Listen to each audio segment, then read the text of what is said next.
이 지분 경매 두 번째 시간입니다.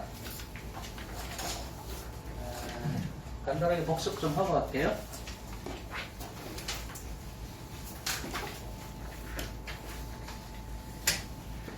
저번 시간에 한 거 간단하게 이제 지분 경매부터 시작을 해서 그 다음에 공유물 분할 경매로 넘어가지 않습니까?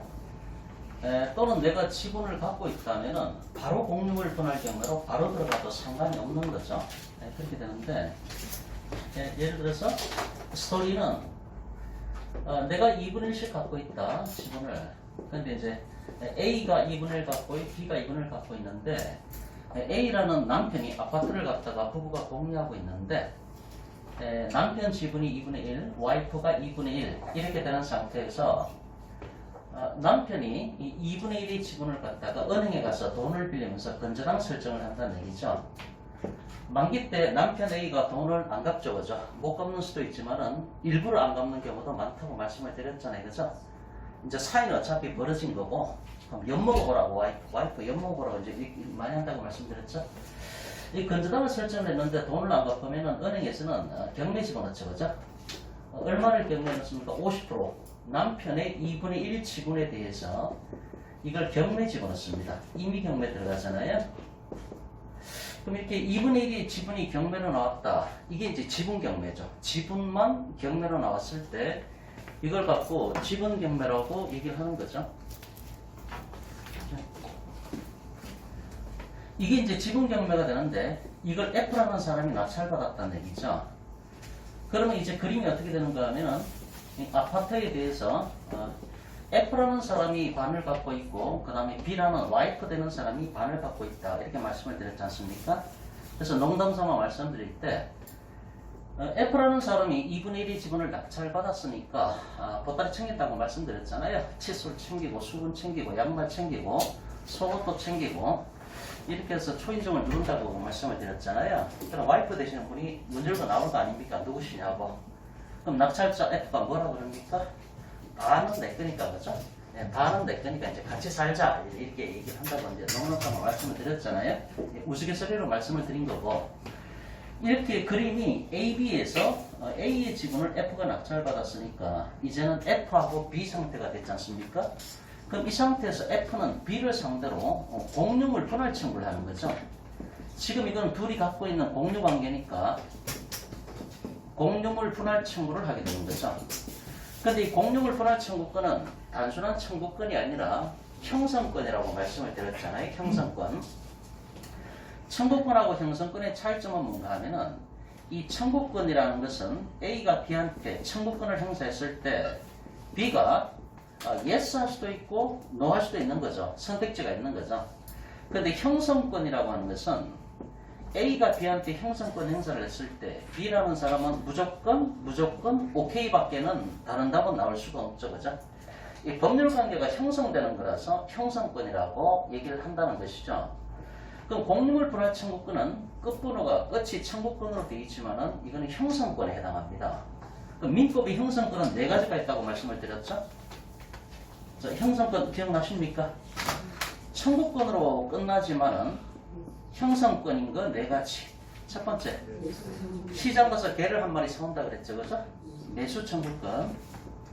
이거 나중에 법정치상권하고 다 연결되는 겁니다. 알고 계셔야 되는 그냥 하는 게 아니고요. 두 번째가 개를 사왔는데 개에다가 밥을 많이 먹으면 개가 뚱뚱해지고 굶기면 홀쭉해진다 그랬잖아요, 그죠? 정감 청구권. 세 번째는 뭡니까? 그러다가 이제 개를 키우다가 실증 나는 거죠, 그죠? 반토막을 낸다 그랬잖아요. 그러니까 분할 청구권. 네 번째는 개가 반토막이 나면은 죽을 거 아닙니까, 그죠? 소멸 청구권. 이거는 알고 계셔야 됩니다. 경매하시는 분들도. 이 4가지는 청구권이라는 이름이 붙었지만은 뚜껑을 열어보면은 그 내용의 실질은 청구권이 아니라 형성권이라는 얘기죠.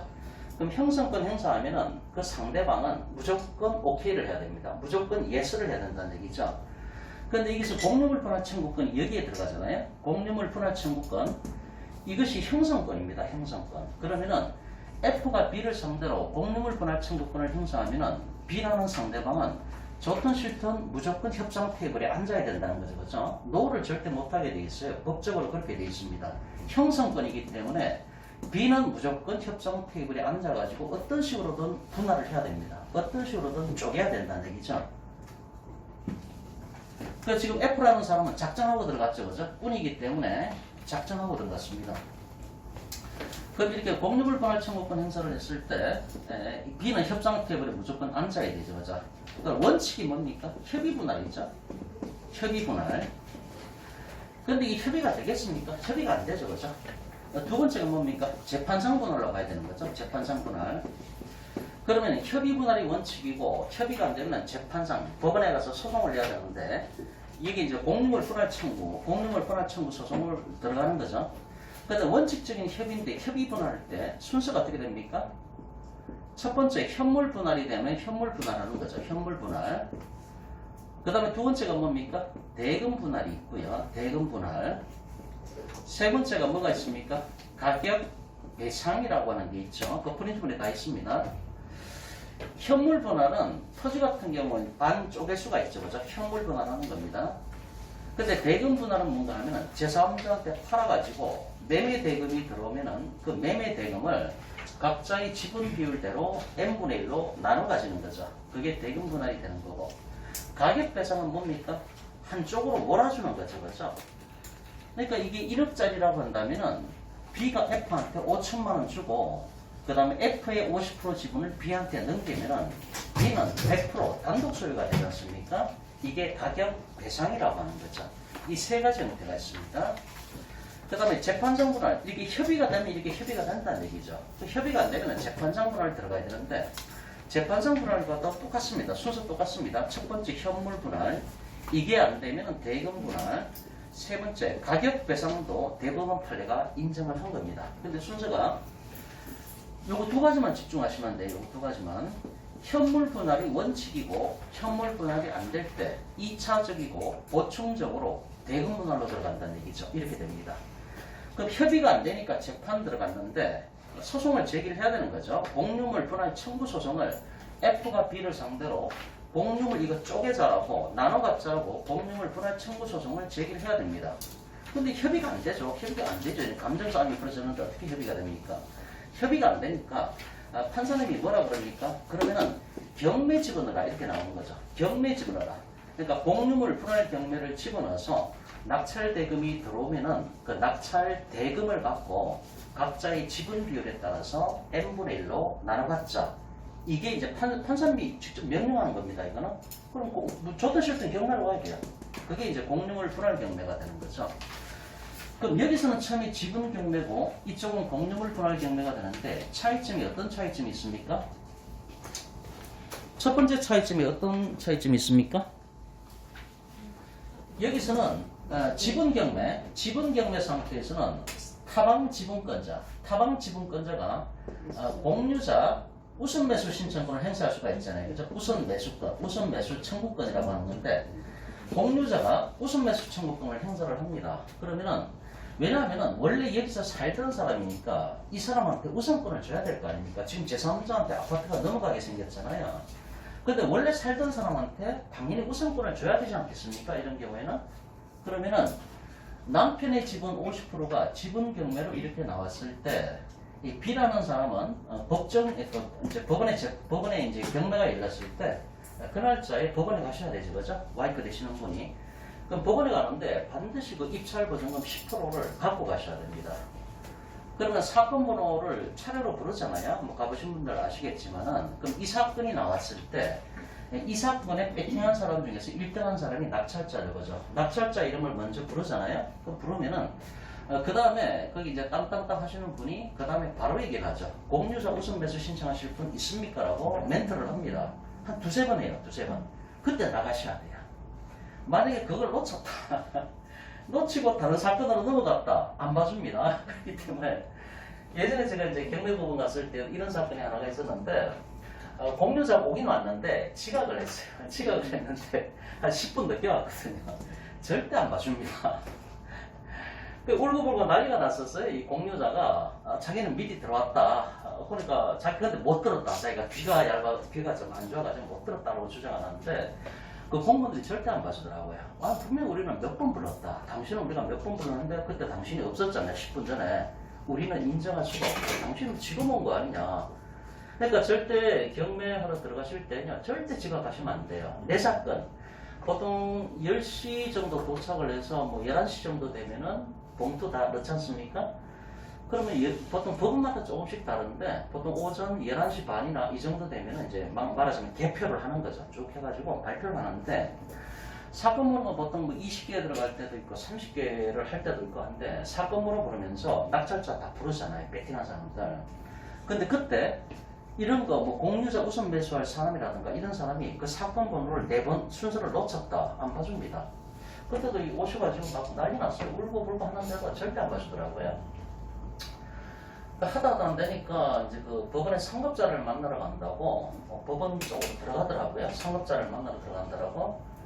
그래서 상급자를 만나니까 제가 뭐 어떻게 하나 봤거든요. 사정이 딱 하니 그 말단 공무원한테 지시가 내려온 게 뭔가 하면 CCTV를 판독을 하라 그렇게 나왔어요. 그 사건을 부를 그 시점에 예를 들면 11시 20분에 이 사람이 법원에 들어왔는지 법원 CCTV도 판독을 하고 안에 정문 CCTV도 판독을 하고 그 법원 내에 들어오는 CCTV도 판독을 하고 그 시간 다 지키잖아요. 그러면은 그게 이제 이 사람이 거짓말하고 있는 건지 아니면 진짜 귀가 안 들려서 못 들은 건지 판독이 되잖아요. 그것까지 합니다. 그것까지 해서 만약에 이제 들어온 게 맞다면은 부재받을 가능성이 있는데 그 시간에 분명히 정문에 안 들어왔어요? 그러면은 부재 못 받는 거예요. 우겨봐야 소용이 없어요. 그러니까 절대 늦잠 자시면 안 되고요. 지각하시면 안 됩니다. 하도 어이없는 경우를 제가 봐가지고 어쨌든 이런 지분 경매 같은 경우는 타방 공유권자가 공유자 우선 매수 신청권을 행사를 해야 됩니다. 당일날 가가지고. 그러면은 낙찰 대금의 그 대금하고 동등한 가격으로. 예. 1등한 사람이 낙찰가가 있잖아요. 네. 그하고 똑같은 가격에 자기가 2분의 1을 매수하는 겁니다. 이 공유자 우선. 그럼 이 사람이 이제 1등이 되는 거고요. 낙찰받은 사람은 차순위로 대기해야 돼요. 스탠바이 상태가 되는 거죠. 근데 만약에 이 와이프 되신 분이 잔금 납부를 못했다. 10%는 그날 바로 그 자리에서 내야 되고요. 나머지 잔금 납부를 못했다. 그러면 이제 낙찰받은 사람이 차순위자니까 그 사람한테 기회가 넘어가는 겁니다. 그런 식으로 진행이 되는 거죠. 이 공유자 우선 매수 신청권 같은 경우는 인터넷으로 사전 접수할 수도 있고 또는 당일날 가가지고 당일날 가서 내가 손 들고 나가도 되고 어느 쪽으로 해도 상관이 없습니다. 인터넷 사전 접수도 받아줍니다. 근데 이제 이게 뭐 눈치 작전이죠. 인터넷에 사전 접수를 했다라고 한다면은 이제 기록에 찍히잖아요. 공유자가 지금 우선 매수 신청권 행사를 했다. 그러면 입찰 들어가는 사람이 거의 없겠죠, 그죠? 어차피 이 와이프 되는 사람이 찜을 하겠다라고 선언을 한 거나 마찬가지잖아요.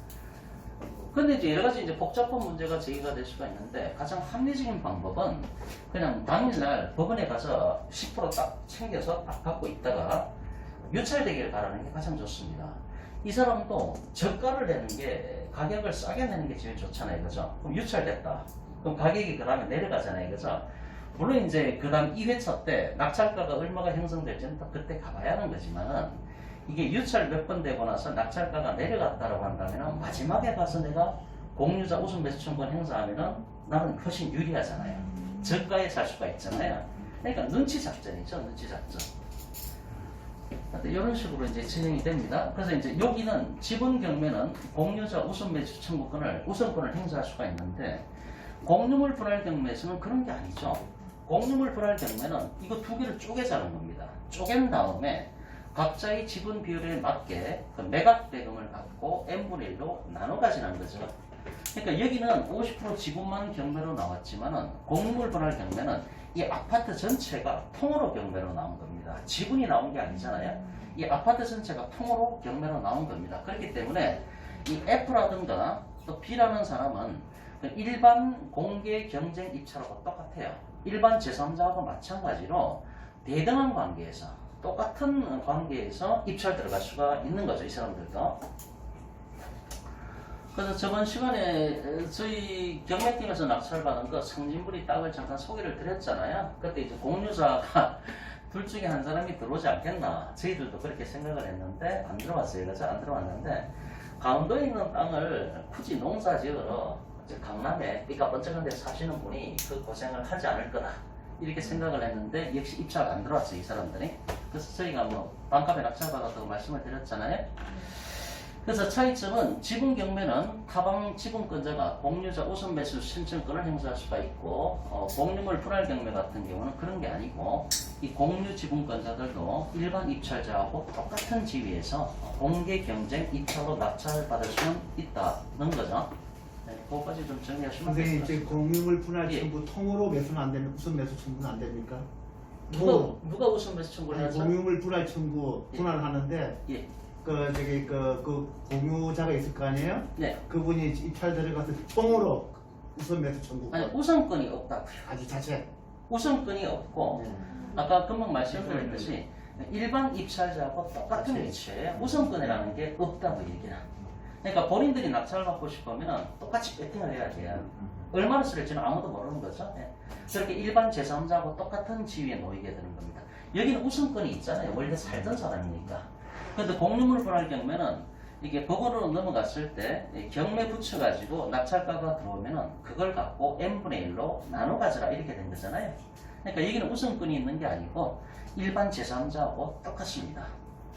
그렇게 낙찰 받아야 되는 거죠. 자, 레퍼토리는 기본 레퍼토리는 이렇게 흘러간다고 말씀을 드렸고 공유물 분할 청구권은 형성권이고 원칙은 협의 분할인데 안 되면 재판상 분할로 가는 거고 순서는 우리가 이제 삼성가 얘기하잖아요. 삼성가 여자분들이 여기에 가고 싶어하는 생각이 많으신 것 같은데 어떤 삼성가라고 얘기를 하잖아요. 뭐 어떤 뉴스 앵커가 삼성가의 며느리가 됐다. 그렇게 뭐 뉴스에 많이 나오잖아요. 현대가로 가신 분도 있죠. 현대가. 예. 현대가로 기억하시면 됩니다. 현물 분할이 원칙인데 그게 안 될 때 대금 분할로 가는 겁니다. 그리고 가격 배상도 별도로 판례가 인정을 했습니다. 이전은 돼도 괜찮다. 대신에 저희가 기억할 건 요 두 가지를 중점적으로 현물 분할이 원칙이고 현물 분할이 안 될 때 보충적으로 대금 분할한다 이런 얘기입니다. 그런데 협의 분할 안 되면은 법원 앞으로 가야 되는데 재판장 분할 들어가도 판사도 마찬가지입니다. 현물 분할이 원칙인데 현물 분할이 안 되면은 대금 분할로 가는 거죠, 그렇죠? 네. 그리고 대법원 판례가 가격 배상도 이 현물 분할의 한 일종이라고 판시를 하면서 인정을 했습니다. 그래서 중요한 거는 현물 분할이 원칙이고 이게 곤란할 때 대금 분할로 간다 이런 얘기죠. 아파트 같은 게 어떻게 두 개로 쪼갭니까? 현물 분할 못 하잖아요. 토지는 현물 분할이 가능하죠. 그런데 아파트를 어떻게 둘로 쪼갭니까? 안 되잖아요. 그러니까 대금 분할인데 재판상에서 말하는 대금 분할이라는 것은 공유물 분할 경매를 집어넣어서 낙찰가가 들어오면 그 대금을 갖고 n분의 1로 각자 나눠 가져라. 판사가 그렇게 판결 때린다는 얘기죠. 자, 레퍼토리는 이렇게 진행이 되고요.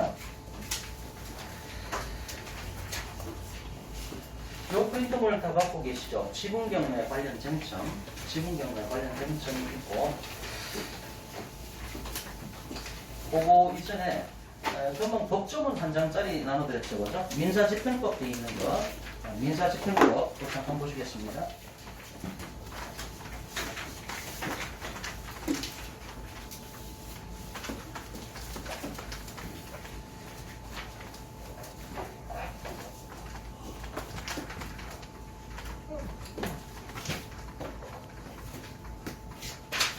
자, 민사집행법 돼 있죠? 한번 보세요. 민사집행법 91조. 정박에서 오신 분들은 이제 많이 하셨는데 복습 삼아 보신다고 생각하시고요. 저희 직원분들은 뭐 이거 처음 보는 분들도 있을 거예요. 같이 보시면 될 것 같습니다. 민사집행법 91조 인수주의하고 잉여주의의 선택 이렇게 돼 있는데 1항에 보면은 압류채권자의 채권에 우선하는 채권에 관한 부동산의 부담을 매수인에게 인수하게 하거나 여기서 1항에 압류채권자의 채권이라고 했는데 여기서 압류채권자가 누군가 하면은 경매 집어넣은 사람이 있죠. 경매신청 채권자 그 사람을 압류채권자라고 얘기를 합니다. 경매신청 채권자입니다. 경매신청 채권자의 채권에 우선하는 채권에 관한 부동산의 부담을 매수인이 인수하게 하거나 또는 매각대금으로 그 부담을 변제하는데 부족하지 아니하다는 것이 인정된 경우가 아니면은 그 부동산을 매각하지 못한다, 경매 못 붙인다 이런 얘기죠. 이것이 이제 인수주의 원칙을 얘기하는 건데 이런 거죠. 첫 번째 소유권자가 있고 두 번째 이제 건저당권자가 있다. 건저당권자가 있고 세 번째 가압류가 들어갔고 네 번째 뭐 압류가 들어갔다. 조세압류가 들어갔다. 이런 식으로 되어 있을 때 이 건저당권자가 경매 지분을 벌여줘 보죠. 임의경매 내야 되겠죠. 임의경매. 이렇게 건저당권자가 임의경매 지분을 쓸 때 이 건저당권자를 여기 1항에서 말하는 이 사람이 바로 압류채권자가 되는 겁니다. 압류채권자. 경매 신청 채권자죠. 같은 말입니다. 왜 압류채권자냐? 임의경매 지분하면은 바로 등기부에 찍히는 순간 압류 효력이 발생을 하는 거거든요. 그래서 이제 압류채권자라고 표현을 합니다. 다시 보면 1항에 압류채권자의 채권에 우선하는 채권에 관한 부동산의 부담을 매수인이 인수하게 하거나 그럼 결과적으로 이 건저당이 뭐가 됩니까? 말소 기준 권리가 되죠. 저번 시간 다 했죠, 그죠? 말소 기준 권리가 됩니다. 근데 말소 기준 권리보다도 여기에 만약에 선순위로 세입자가 전입신고를 했다. 만약에 말소 기준 권리가 되는 건저당보다도 이 등기한 날짜가 있을 거 아닙니까? 전입신고는 전입신고한 날짜가 있을 거 아닙니까? 세입자가. 그러면 선순위 세입자, 선순위 대항력 있는 임차권은 낙찰자가 인수를 해야 되잖아요. 이 인수주의 원칙을 얘기를 하고 있는 겁니다. 예, 그 얘기입니다. 그래서 이제 인수하게 하거나 매각 대금으로 그 부담을 변제하는데 부족하지 아니하다는 것이 인정된 경우가 아니면 뭔 말인가 하면은 이게 유찰되고 하면은 너무 유찰이 많이 되면은 아주 저가의 낙찰을 받겠죠, 그죠? 저가의 낙찰을 받으면은 경매를 이 사람이 집어넣었죠. 경매를 이 사람이 지금 임의경매를 집어넣는데 선순위자한테 배당을 해주고 이 사람이 배당 요구했다는 전제하에서 선순위자한테 배당을 해주고 이 건저당권자 경매 집어넣은 사람이 단돈 1원이라도 남는 게 있어야만 이 사람이 경매 집어넣는 실익이 있을 거 아닙니까? 이 건저당권자가 경매 집어넣은 거는 자기도 지금 배당을 받으려고 경매 집어넣는데 경매 들어가 보니까 자기 위에 선순위자들 다 갖고 나니까 자기는 남는 게 빵원이다. 그럼 미쳤다고 경매 집어넣습니까? 자기도 지금 빌려준 돈 받으려고 지금 경매 집어넣는데 이게 바로 잉여주의라는 거죠. 잉여주의. 그래서 금방 말한 거 말소 기준권보다 선순위는 낙찰자가 인수를 해야 된다. 이게 인수주의가 되는 거고 그 다음에 경매 집어넣은 사람이 위에서 선순위자들이 배당을 다 받고 자기한테 1원이라도 1원짜리 하나로도 남는 게 있어야만 경매가 진행할 수가 있다. 이게 여기 나오는 잉여주의가 되는 겁니다.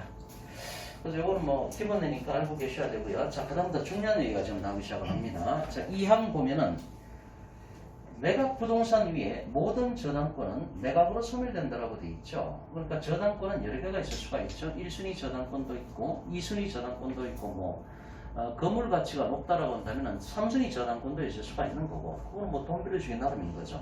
그런데 경매에 넘어가서 낙찰되면은 모든 저당권 그 순위에 상관없이 모든 저당권은 소멸된다라고 민사집행법에서 명시를 하고 있습니다. 왜냐하면은 저당권의 대상이 되는 그 건물 자체가 매각으로 넘어간 상태잖아요. 그럼 저당권 남아있는 게 의미가 없어요. 그러니까 저당권은 전부 다 소멸되는 겁니다. 그러니까 1순위 저당권이 있고 2순위 저당권이 있고 3순위 저당권이 있는데 만약에 꼴찌 저당권자가 경매 집어넣었다. 근데 경매에 들어가서 낙찰을 누가 받았다는 얘기죠. 그러면 1순위 저당권하고 2순위 저당권자도 여기 있을 필요가 없는 거예요. 왜냐하면 자기가 담보로 잡은 물건 자체가 경매로 넘어간 상태잖아요. 배당받고 다 나오는 거예요, 이 사람들이. 그렇기 때문에 민사집행법에서는 모든 저당권은 매각으로 소멸된다. 이렇게 명시를 하고 있습니다. 그 다음에 이제 5항을 먼저 볼게요. 저희가 나중에 유치권 공부를 하게 될 텐데, 자, 매수인은 5항에 보시면은 매수인은 유치권자에게 그 유치권으로 담보하는 채권을 변제할 책임이 있다. 이렇게 되어 있지 않습니까? 저희는 뭐 유치권하고 법정치상권을 전문적으로 하는데, 유치권 같은 경우는 이 유치권자가 자기가 공사대금을 못 받았다고 추정을 하잖아요. 그럼 유치권자가 직접 임의경매 지분을 추가했습니다. 직접 유치권자가 드물진 않는데 그래도 간간히 지금도 경매정보지 들어가 보면요, 유치권 쪽에 검색해서 들어가면은 이 유치권자 본인이 공사를 했는데 공사대금 못 받아가지고 지금 유치권 행사 중이에요.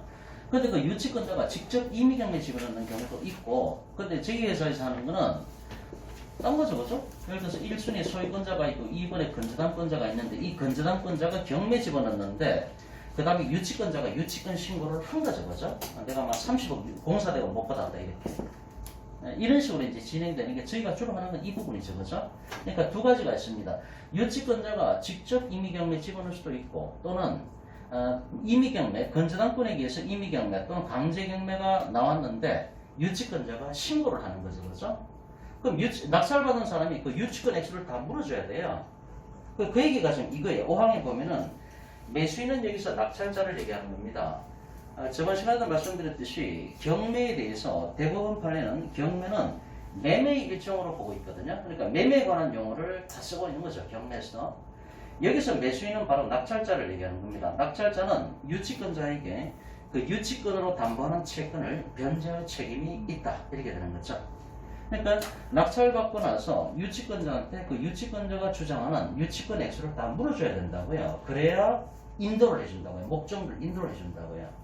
유치권자는 유치권 주장하면서 이 건물을 갖다가 목적물을 점유하고 자기가 이제 자기 돈 줄 때까지 자기를 못 비워준다, 지금 이러고 있는 판이잖아요. 그럼 낙찰받고 나서 이걸 물어줘야 된다니까요. 그런데 이제 유치권을 다 깨버리면은 물어줄 필요가 없잖아요, 그죠? 그게 이제 뭐 여기 사는 거고 주로. 자, 5항은 뭐 그런 얘기고, 그 다음에 3항하고 4항을 보겠습니다. 3항에 보니까 지상권, 지역권, 전세권 및 등기된 임차권은 저당권, 압류채권, 가압류채권에 대항할 수 없는 경우에는 매각으로 소멸된다, 그렇게 얘기를 하고 있는데, 그게 저당권이라든가 압류채권이나 가압류채권이 뭡니까? 말소기준권리가 되는 거죠, 그죠? 말소기준권리. 말소기준권리 저번 시간에 다 공부를 했잖아요. 건저당, 저당, 가압류, 압류, 그 다음에 담보가등기, 경매 개시등기, 그 다음에 전세권은 예외적으로 세 가지 조건을 갖춰야 된다, 이런 얘기죠. 여기서 지금 3항에서 저당권, 압류채권, 가압류채권 이런 것들은 다 말소기준권리가 되는 거죠, 그죠? 돈 받고 소멸되는 권리들입니다. 근데 그 앞에 뭐라고 했습니까? 지상권, 지역권, 전세권 및 등기된 임차권 이런 것들이 뭡니까? 용익물건입니다. 용익물건. 이 용익물건이 말소기준권리에 대항할 수 없는 경우라는 얘기는 말소기준권리가 있고 이게 만약에 건저당이라고 했을 때 이 건저당이 있고 1순위는 소유권자가 있을 것이고 세 번째 여기에 지금 용익물건이 들어왔다, 이런 얘기입니다. 지상권, 지역권, 전세권, 등기된 임차권 전부 다 용익권이잖아요. 그래서 말소기준권리보다 후순위 용익권이 있는 경우에 이걸 경매 넘어갔을 때 낙찰됐다, 그럼 어떻게 할 거냐, 이런 얘기죠.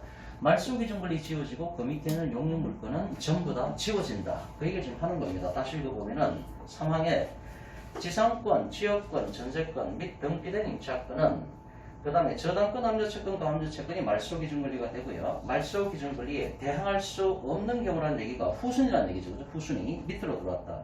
이때는 경매 넘어가서 낙찰되면 이 용익물건은 다 소멸한다. 왜? 후순위니까. 말소기준권리보다 후순위니까 소멸한다, 이런 얘기를 하는 겁니다. 4항 같은 경우는 3항의 경우 외라고 표현을 했죠. 법에서 3항의 경우 외라는 얘기는 거꾸로 뒤집어야 됩니다. 3항 같은 경우는 말소기준권리보다 후순위라고 얘기를 했는데 4항에서 앞에 그 외에 그렇게 표현을 했다는 얘기는 이제는 용익물건이 위로 올라가야 되는 겁니다. 용익물건이 선순위죠. 읽어보면은 4항에 제3항의 경우 외의 지상권, 지역권, 전세권, 등기된 임차권은 매수인이 인수한다. 그러니까 말소기준권리보다 뒤집어야 되니까 말소기준권리보다 선순위 용익물건은 낙찰자가 어떻게 한다? 인수를 한다. 이런 원칙을 얘기를 하고 있는 겁니다, 지금. 그래서 말소기준권리보다 선순위 같은 경우는 낙찰자가 인수를 해야 되고 말소기준권리보다 후순위 용익물건은 다 소멸한다는 것이죠. 그 원칙을 지금 얘기를 하고 있는 겁니다. 그래서 이제 3항, 4항이 그 얘기고 5항은 유치권 관련해서 지금 말씀을 드렸고요. 자, 그 다음에 민법이라고 나와 있는데 제3절 공동소유가 나와 있습니다. 공동소유.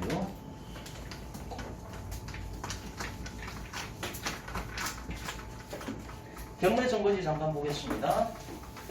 자, 경매정보지 나눠드렸죠. 2018 타경 375 경매정보지 없는 분 말씀하시고요. 없으세요? 하나 남을 건데. 오, 이거 잠깐만요. 남은 것 같은데? 예. 벌써 없는 것 같은데? 잠깐만요. 일단 같이 좀 보시겠어요? 지금 여기 하나 남는 것 같다. 아니 지금 전문가인데 푸시를 많이 했는데 일단 좀 같이 좀 보시겠어요? 네. 자, 경매정보지 2018 타경 375 사건인데 서울특별시 강남구 논현동입니다. 삼성빌라트 1층 103호가 됩니다. 103호. 이쪽 강남 쪽이 비싸잖아요, 그죠? 비싸더라고요. 자, 물건 종류는 아파트가 되고요. 그 다음에 대지권이 나왔는데 전체가 60.85제곱미터, 평수로는 18평인데 지분이 지금 경매로 나왔죠. 33제곱미터, 가로 안에 10평, 18평 중에서 10평이 경매로 나왔습니다. 그러면은 과반수 지분이죠, 그죠? 50% 넘었습니다. 과반수 지분이 지금 경매로 나온 거예요. 그 건물 면적도 마찬가지죠, 그죠? 건물도 그러니까 이걸 뭐 n분의 1로 나누면은 한 5분의 3 정도 될까요? 18조 10이니까 한 5분의 3 넘겠네요, 그죠? 밑에 매각 물건을 보면은 토지 및 건물 지분을 매각한다. 그러니까 토지하고 건물 지분이 통으로 같이 지금 경매로 나온 그런 사건이 됩니다. 그 다음에 그 밑에 보면은 이제 강제경매라고 얘기를 했죠. 강제경매. 뭐 다 아시는 그죠? 임의경매 같은 경우는 뭘 갖고 경매지문을 씁니까? 담보권. 예. 담보권, 저당권이나 근저당이나 이런 담보권이 있을 때, 또는 직권이라든지 담보권을 갖고 임의경매 지분하는 거고, 담보권이 아니라 일반 채권에 의해서 경매 지분할 때 이걸 뭐라고 합니까? 강제경매가 되는 거죠, 그렇죠? 강제경매. 그럼 일반 채권에 의해서 강제경매 지분할 때는 뭐가 있어야 됩니까? 집행권원이 있어야 되죠. 집행권원이 있어야 되는데 이 집행권원이라고 하는 게 확정판결이라든가 또는 지급명령이라든가 뭐 이것만 있는 건 아니죠. 화해조서라든가 이런 것들이 있으면은 이런 것들을 집행권으로 해서 강제경매에 집어넣게 되는 거죠. 이 사건은 지금 강제경매라고 얘기를 하고 있습니다. 그 밑에 관련 사건이 나오는데요. 관련 사건이 2019 타경 103707 사건이다. 이렇게 되어 있죠. 그죠? 관련 사건. 근데 가로 안에 보면은 중복경매라고 얘기를 해놨고, 그 다음에 이제 모사건 이렇게 되어 있고, 이것도 취하가 됐습니다. 뭔 말인가 하면은 경매가 두 번 들어갔습니다. 하나의 부동산인데 부동산은 하나인데 경매가 두 번 들어갔습니다. 첫 번째 경매 들어가고 두 번째 경매가 들어가는데 첫 번째 경매를 갖다가 모사건이라고 얘기를 하는 거예요. 모사건. 그런데 두 번째 경매 똑같은 부동산에 대해서 두 번째 경매에 들어갔을 때 이걸 중복경매라고 얘기합니다. 중복경매 또는 다른 말로 이중경매 같은 말입니다. 그래서 이 사건 같은 경우에도 지금 이 사건 번호는 2018 타경 375 사건인데 한 석 장 넘겨보면은 뒤에 또 사건이 나오죠, 그렇죠? 석 장 넘기면은 2019 타경 103707 사건이 나오지 않습니까? 그래서 이제 앞에 사건이 첫 번째 경매가 되고 석 장 뒤에 있는 2019 타경 103797이 바로 두 번째 이중경매 또는 중복경매 사건이 되는 겁니다. 이렇게 진행이 되는 거죠. 그러니까 하나의 부동산으로 두 번 경매가 들어갔을 때 두 번째 경매를 중복경매 또는 이중경매라고 하는 거고, 이 두 번째 경매 입장에서 봤을 때 첫 번째 경매 사건이 엄마하고 똑같잖아요. 출발점은 여기니까 이거를 모사건이라고 얘기를 한다, 이런 얘기죠. 자, 됐고요. 그 다음에 이제 오른쪽에 보면은 이 사건은 취하가 됐습니다. 취하가 됐습니다. 자, 근데 이제 밑에 한번 쭉 보시면요. 사진 나와 있고 임차인 현황 나와 있고 중간에 임차인 현황을 보면은 임차인이 없고 점포를 갖다가 소유자가 점유 사용하고 있으니까 복잡한 문제는 발생하지 않습니다. 세입자가 없기 때문에. 자, 이런 문제고, 그 다음에 이제 등기부 현황이 나오고 좀 복잡하죠, 그죠? 복잡하고. 근데 등기부 현황 3번 칸에 보면은 박은상 외 2명이 오른쪽에 공유물 분할을 원인으로 한 소유권 이전 등기 청구권 보전 가처분을 걸어놨죠, 그죠? 저번 시간에 저희가 가처분에 대해서 공부를 했지 않습니까? 그런데 이 경우도 공유물 분할을 원인으로 한 소유권 이전 등기 청구권 보전에 대해서 가처분을 걸어놨습니다. 누가? 박은상이가. 여기서 박은상 외 2명이 이제 나옵니다. 등기부를 보실 텐데 토탈에서 3명이죠. 이 3명이 꾼입니다. 꾼. 이 세 사람이 작정하고 지금 들어간 겁니다. 말하자면 이제 공투한 겁니다. 3명이서 작정하고 공투한 겁니다. 자, 밑에 관련 정보를 보면요. 관련 사건 서울지방법원에서 뭐 쭉 나와 있고, 그 다음에 뭐 결정 뭐 신청 사건이 있고, 세 번째 관련 사건을 보면은 뭐라고 되어 있습니까? 부당이득금이죠. 부당이득금. 부당이득금. 뭔 말인가 하면요.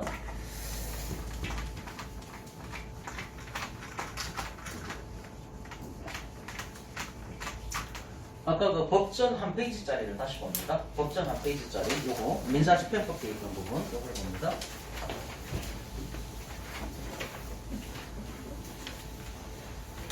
자, 민사집행법 밑에 민법이 있죠. 민법 제3절 공동소유가 있고, 오른쪽에 분할 방법을 제가 필기해놨죠. 그죠? 첫 번째 현물 분할이 원칙이고, 그게 안 될 때 보충적으로 대금 분할로 가는 거고, 제3자한테 타는 거죠.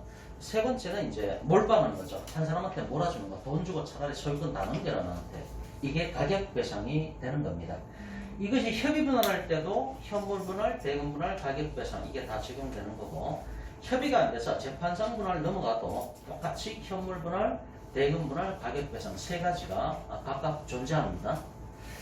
자, 262조 보면은 물건의 공유가 나오는데, 물건이 지분에 의하여 수인의 공유로 된 때에는 공유로 한다라고 돼 있고, 이 항에 보니까 공유자의 지분은 균등한 것으로 추정한다. 그 다음에 263조 공유 지분의 처분과 공유분의 사용 수익이죠. 공유자는 그 지분을 처분할 수가 있고, 처분할 수가 있으니까 아까 남편 지분에 대해서 은행 가서 돈 빌리고 건저당을 설정한 거 아닙니까? 처분할 수가 있으니까. 그건 내 맘이니까. 그 다음에 공유물 전부를 지분의 비율로 사용 수익할 수 있다. 50% 낙찰을 받은 사람은 보따리 싸들고 초인종 누른다 그랬잖아요. 그죠? 반은 내 거다. 그러니까 니하고 나하고 하루 24시간이니까 12시간을 네가 쓰고 나머지 12시간을 내가 쓰든지, 아니면 24시간 같이 살든지 각각의 권리를 추정할 수가 있다. 이런 얘기입니다. 264조 공유물의 처분 변경. 공유자는 다른 공유자의 동의 없이 공유물을 처분하거나 변경하지 못한다. 그래서 처분하거나 변경할 때, 팔아먹을 때는 100% 동의가 있어야 된다. 100%.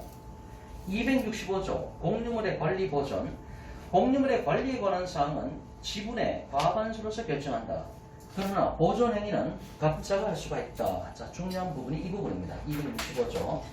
보존 행위는 각자가 할 수가 있고, 공유물의 관리에 관한 사항은 이거는 목적물의 점유에 관련된 거거든요. 내가 쓰겠다, 내가 점유해서 사용하겠다. 이게 관리에 관한 얘기입니다. 관리. 그런데 이렇게 관리에 관한 사항은 과반수의 동의가 있어야 되죠. 그죠? 과반수. 그러니까 지분 경매로 물건이 나왔다 하더라도 지금 이 사건 같은 경우도 과반수잖아요. 50% 넘었잖아요. 그런 걸 낙찰을 받으셔야 내가 보따리 싸들고 가가지고 내가 과반수권자니까 너 나가? 이런 그 사람 나가야 되거든요. 그렇게 할 수가 있는데, 만약에 50대 50인데 내가 50만 낙찰을 받았다. 이거는 반수지 과반수가 아니잖아요. 50.1%라도 돼야 된다고요. 그러니까 내가 유리한 조건을 주장하려면은 반드시 과반수 지분이 경매로 나왔을 때 그걸 낙찰을 받는 게 좋습니다. 근데 대부분 부부끼리 싸움이 벌어져서 나오는 경우가 많으니까 거의 다 50대 50이에요. 그럼 내가 낙찰을 받고 나서 보따리 싸들고 와가지고 야, 너 나가. 이렇게 하면 저 사람이 뭐라 그럽니까? 웃기는 소리 하지 마라. 나하고 니하고 대등한 관계야. 왜 내가 나가는 거냐? 그럼 같이 살래? 그러면 저기서 생각 좀 해볼게. 뭐 그렇게 얘기하겠죠? 어쨌든 관리 행위, 여기서 말하는 공유자 지분의 과반수를 결정한다는 것은 관리에 관한 사항입니다. 그래서 정리를 해보면요, 이제 이렇게 됩니다. 지금 보존, 뒷페이지에 제가 정리 다 해놨습니다. 보존 행위가 있고, 관리 행위가 있고, 뒷페이지 한번 보시겠어요? 하단부에 처분 행위가 있습니다. 처분이나 변경입니다. 뒷페이지 맨 밑에서 두 번째 중간 칸 보면 보존, 관리, 처분, 변경. 제가 워드 쳤지 않습니까? 예. 이 보존행위라는 얘기는 말 그대로 공유물을 보존하는 겁니다. 그래서 이제 지분 비율과 무관하고 내가 5분의 1의 지분을 갖고 있다. 그래도 나는 보존행위를 주장할 수가 있습니다. 보존에 관련된 거니까. 그 다음에 이제 불법 점유자가 있을 때 불법 점유자한테 인도 청구를 할 수가 있습니다. 가로 안에 보존행위에 의한 인도 청구라고 얘기를 하죠. 이거죠. 예를 들어서 A, B, C가 세 사람이 공유 관계로 있는데 이게 큰형님이에요. 큰형님이 5분의 3을 갖고 있고 과반수 지분권자죠. 그죠? 그 다음에 이제 둘째 형님이 있는데 둘째 형님이 5분의 1, 막내가 5분의 1입니다. 그런데 F라는 제3자가 도둑이 들어왔어요. 또는 불법 침탈을 한 사람이 있다는 얘기죠. 그러면은 C는 소수 지분권자지만은 너 나가 이렇게 할 수가 있다는 얘기죠. 예, 보존행위니까. 당연히 보존행위니까 누구나 할 수 있는 겁니다. 지분과 관계가 없습니다. 그래서 보존행위는 각자가 할 수가 있는데 문제는 뭔가 하면 이렇게 있는 제3자 아닙니까? 제3자가 불법 침탈 들어왔을 때 이 공유자는 지분과 관계없이 누구든지 간에 보존행위에 기초해서 너 나가 이렇게 할 수가 있다는 얘기죠. 근데 문제는 판례가 이 사람들이 사이가 안 좋아요. 사이가 안 좋으면 지들끼리 내가 아파트 혼자 살겠다 이렇게 주장하는 경우도 있을 거 아닙니까? 그럼 그랬을 때 이 내부자끼리 A, B, C 상관에 있어서도 보존행위를 주장할 수가 있냐? 야, 너 나가 이렇게 주장할 수가 있냐? 이걸 이제 문제가 되는 거거든요. 원칙적으로 인정을 합니다. 대부분 판례가. 쉽게 한국어로 표현하면 어떻게 됩니까? 너 나가 이거죠. 그냥 나가. 너 나가. 그리고 뭡니까? 나한테 넘겨. 한글로 표현하면 나한테 넘겨 이거죠. 나한테 넘겨. 쉽게 말하면 이거예요. 이게 가능하다는 얘기입니다. 야, 너 나가고 너 나가 꺼지고 나한테 넘겨. 이게 보존행위에 기초해서 가능하다는 얘기입니다. 그럼 제3자에 대해서는 당연하죠. 도둑놈이 들어왔어요. 야, 너 나가. 그리고 이거 목적물 나한테 인도해. 이게 된다는 얘기죠. 근데 문제는 이 형제들끼리 만약에 공유하고 있을 때 공유자들 상호간에 있어서도 이 보존행위에 기초해서 주장할 수가 있겠는가 이런 얘기입니다. 거기에 보면은 보존행위는 지분 비율과 무관하고 불법 점유자에 대한 인도 청구를 하는 건데 불법 점유자뿐만 아니라 불법 점유자가 여기서 제3자를 얘기하는 거죠. 제3자인 불법 침탈자뿐만 아니라 이 내부자끼리도 이게 가능한가? 가능하다는 얘기입니다. 대부분이 인정을 한 겁니다. 그러면 야 C가 A를 상대로도 그런 얘기 할 수가 있죠. 야, 너 나가. 그리고 이거 나한테 넘겨. 이렇게 주장할 수가 있겠죠. 일단 그렇게 기억하시면 됩니다. 그 다음에 관리행위는 아까 법조문에서 과반수의 동의가 있어야 된다고 그랬죠. 그죠? 과반수의 동의가 있거나 내가 과반수권자가 되거나 이렇게 되는 거죠. 그럼 관리행위는 최소한 내가 과반수 지분을 갖고 있어야만 관리행위를 하는데 관리행위를 기해서 주장할 수 있는 것은 뭔가 하면은 이거는 뭔가 하면 한글로 표현하자면은 나 혼자 사용할 거야. 나 혼자 사용할 거야. 이게 가능하다는 얘기입니다. 그래서 지분 경매에서 과반수 지분을 낙찰받았을 때 보따리 싸갖고 가가지고 내가 과반수권자이기 때문에 야, 너 나가. 이거 나 혼자 쓸 거야. 이게 된다는 얘기죠. 이게. 그래서 내가 독단적으로 혼자 사용하고 싶을 때는 내가 과반수를 갖고 있어야 된다. 과반수. 이렇게 되는 것이죠. 근데 처분할 때 처분하거나 팔아먹는 거죠. 이거는 전원의 동의가 있어야 되는 거고요. 그래서 기본적으로 중요한 게 뭔가 하면은 일단 관리행위 같은 경우는 나 혼자 독단적으로 쓴다. 그게 된다는 얘기죠. 과반수 지분이 돼야만 관리행위를 주장할 수가 있고 관리행위라는 것은 그 목적물의 점유를 나 혼자 독단적으로 사용할 수가 있다고 주장할 수가 있다는 얘기죠. 내가 만약에 근데 지분 경매에서 5분의 1이 나왔는데 5분의 1을 내가 낙찰 받았어요. 그럼 A가 낙찰 받았는데 보따리 싸갖고 가보니까 이게 5분의 4가 버티고 있잖아요. 와이프 되는 사람이 5분의 4를 갖고 있었어요. 그럼 이제 낙찰 받고 나서 이제 이 여자한테 와이프 되시는 분한테 뭐라고 합니까? 야, 이거 내가 쓸 거야. 너 나가. 그럼 이거 뭐라 그러니까 웃잖아요. 그죠? 야, 내가 과반수권자야. 뭔 소리 하고 있어? 이거 나 혼자 쓸래? 그러면은 얘가 독단적으로 쓸 수가 있죠. 과반수가 얘 거니까. 근데 뭘 해야 됩니까? 예를 들어서 이걸 월세를 줬다. 월세가 100만 원 누구한테 다른 사람한테 월세를 주면은 100만 원의 세가 들어온다. 그럼 이거에 20만 원은 얘한테 넘겨줘야 됩니다. 이건 별개의 문제라는 얘기입니다. 그래서 여기서 관리행위라는 얘기는 그 목적물의 점유를 독단적으로 할 수 있는 권리를 얘기하는 거고 또 제3자한테 임대 주고 세 주고 이거를 자기 마음대로 할 수가 있어요. 과반수권자는. 그러니까 단연코 과반수권자가 돼야만 유리하다 이런 얘기입니다. 대신에 이 소수지분권자는 여기 들어와 살지 못하죠. 왜? 과반수 지분권자가 자기 혼자 살겠다는데 할 말이 없어요. 그러면은 대신에 이게 월세가 100만 원짜리라고 한다면 5분의 1은 얘한테 줘야 된다는 얘기죠. 이렇게 레파토리가 흘러가는 겁니다. 다시 이 관리행위는 목적물의 점유를 누가 할 건가 이런 얘기인데 독단적인 점유를 누가 할 건가 나 혼자 쓸 거야. 이게 가능하다는 얘기죠. 관리행위는. 근데 보존행위는 제3자를 상대하는 보존행위는 당연한 거죠. 불법 침탈자를 대상으로 야, 너 나가. 그리고 나한테 목적물 인도해. 이건 당연한 거죠. 키포인트는 이 내부 공유자들 상관에 있었어도 보존행위를 주장할 수가 있겠는가 얘기입니다. 대부분 판례는 내부자 상관에 있어서도 이 보존행위를 인정을 했다는 겁니다. 그래서 서로 간에 A가 C를 상대로 보존행위 주장할 수도 있고 C가 A를 상대로 보존행위 주장할 수도 있습니다. 자, 이 관계가 이제 그 다음에 표가 나오는데 그럼 이런 경우가 있겠죠. B도 5분의 1이고 C도 5분의 1이에요. 그럼 보존행위 주장할 수 있다면서 서로 간에. 그리고 이건 지분 비율과는 관계가 없다고 그랬잖아요. 보존행위라는 게.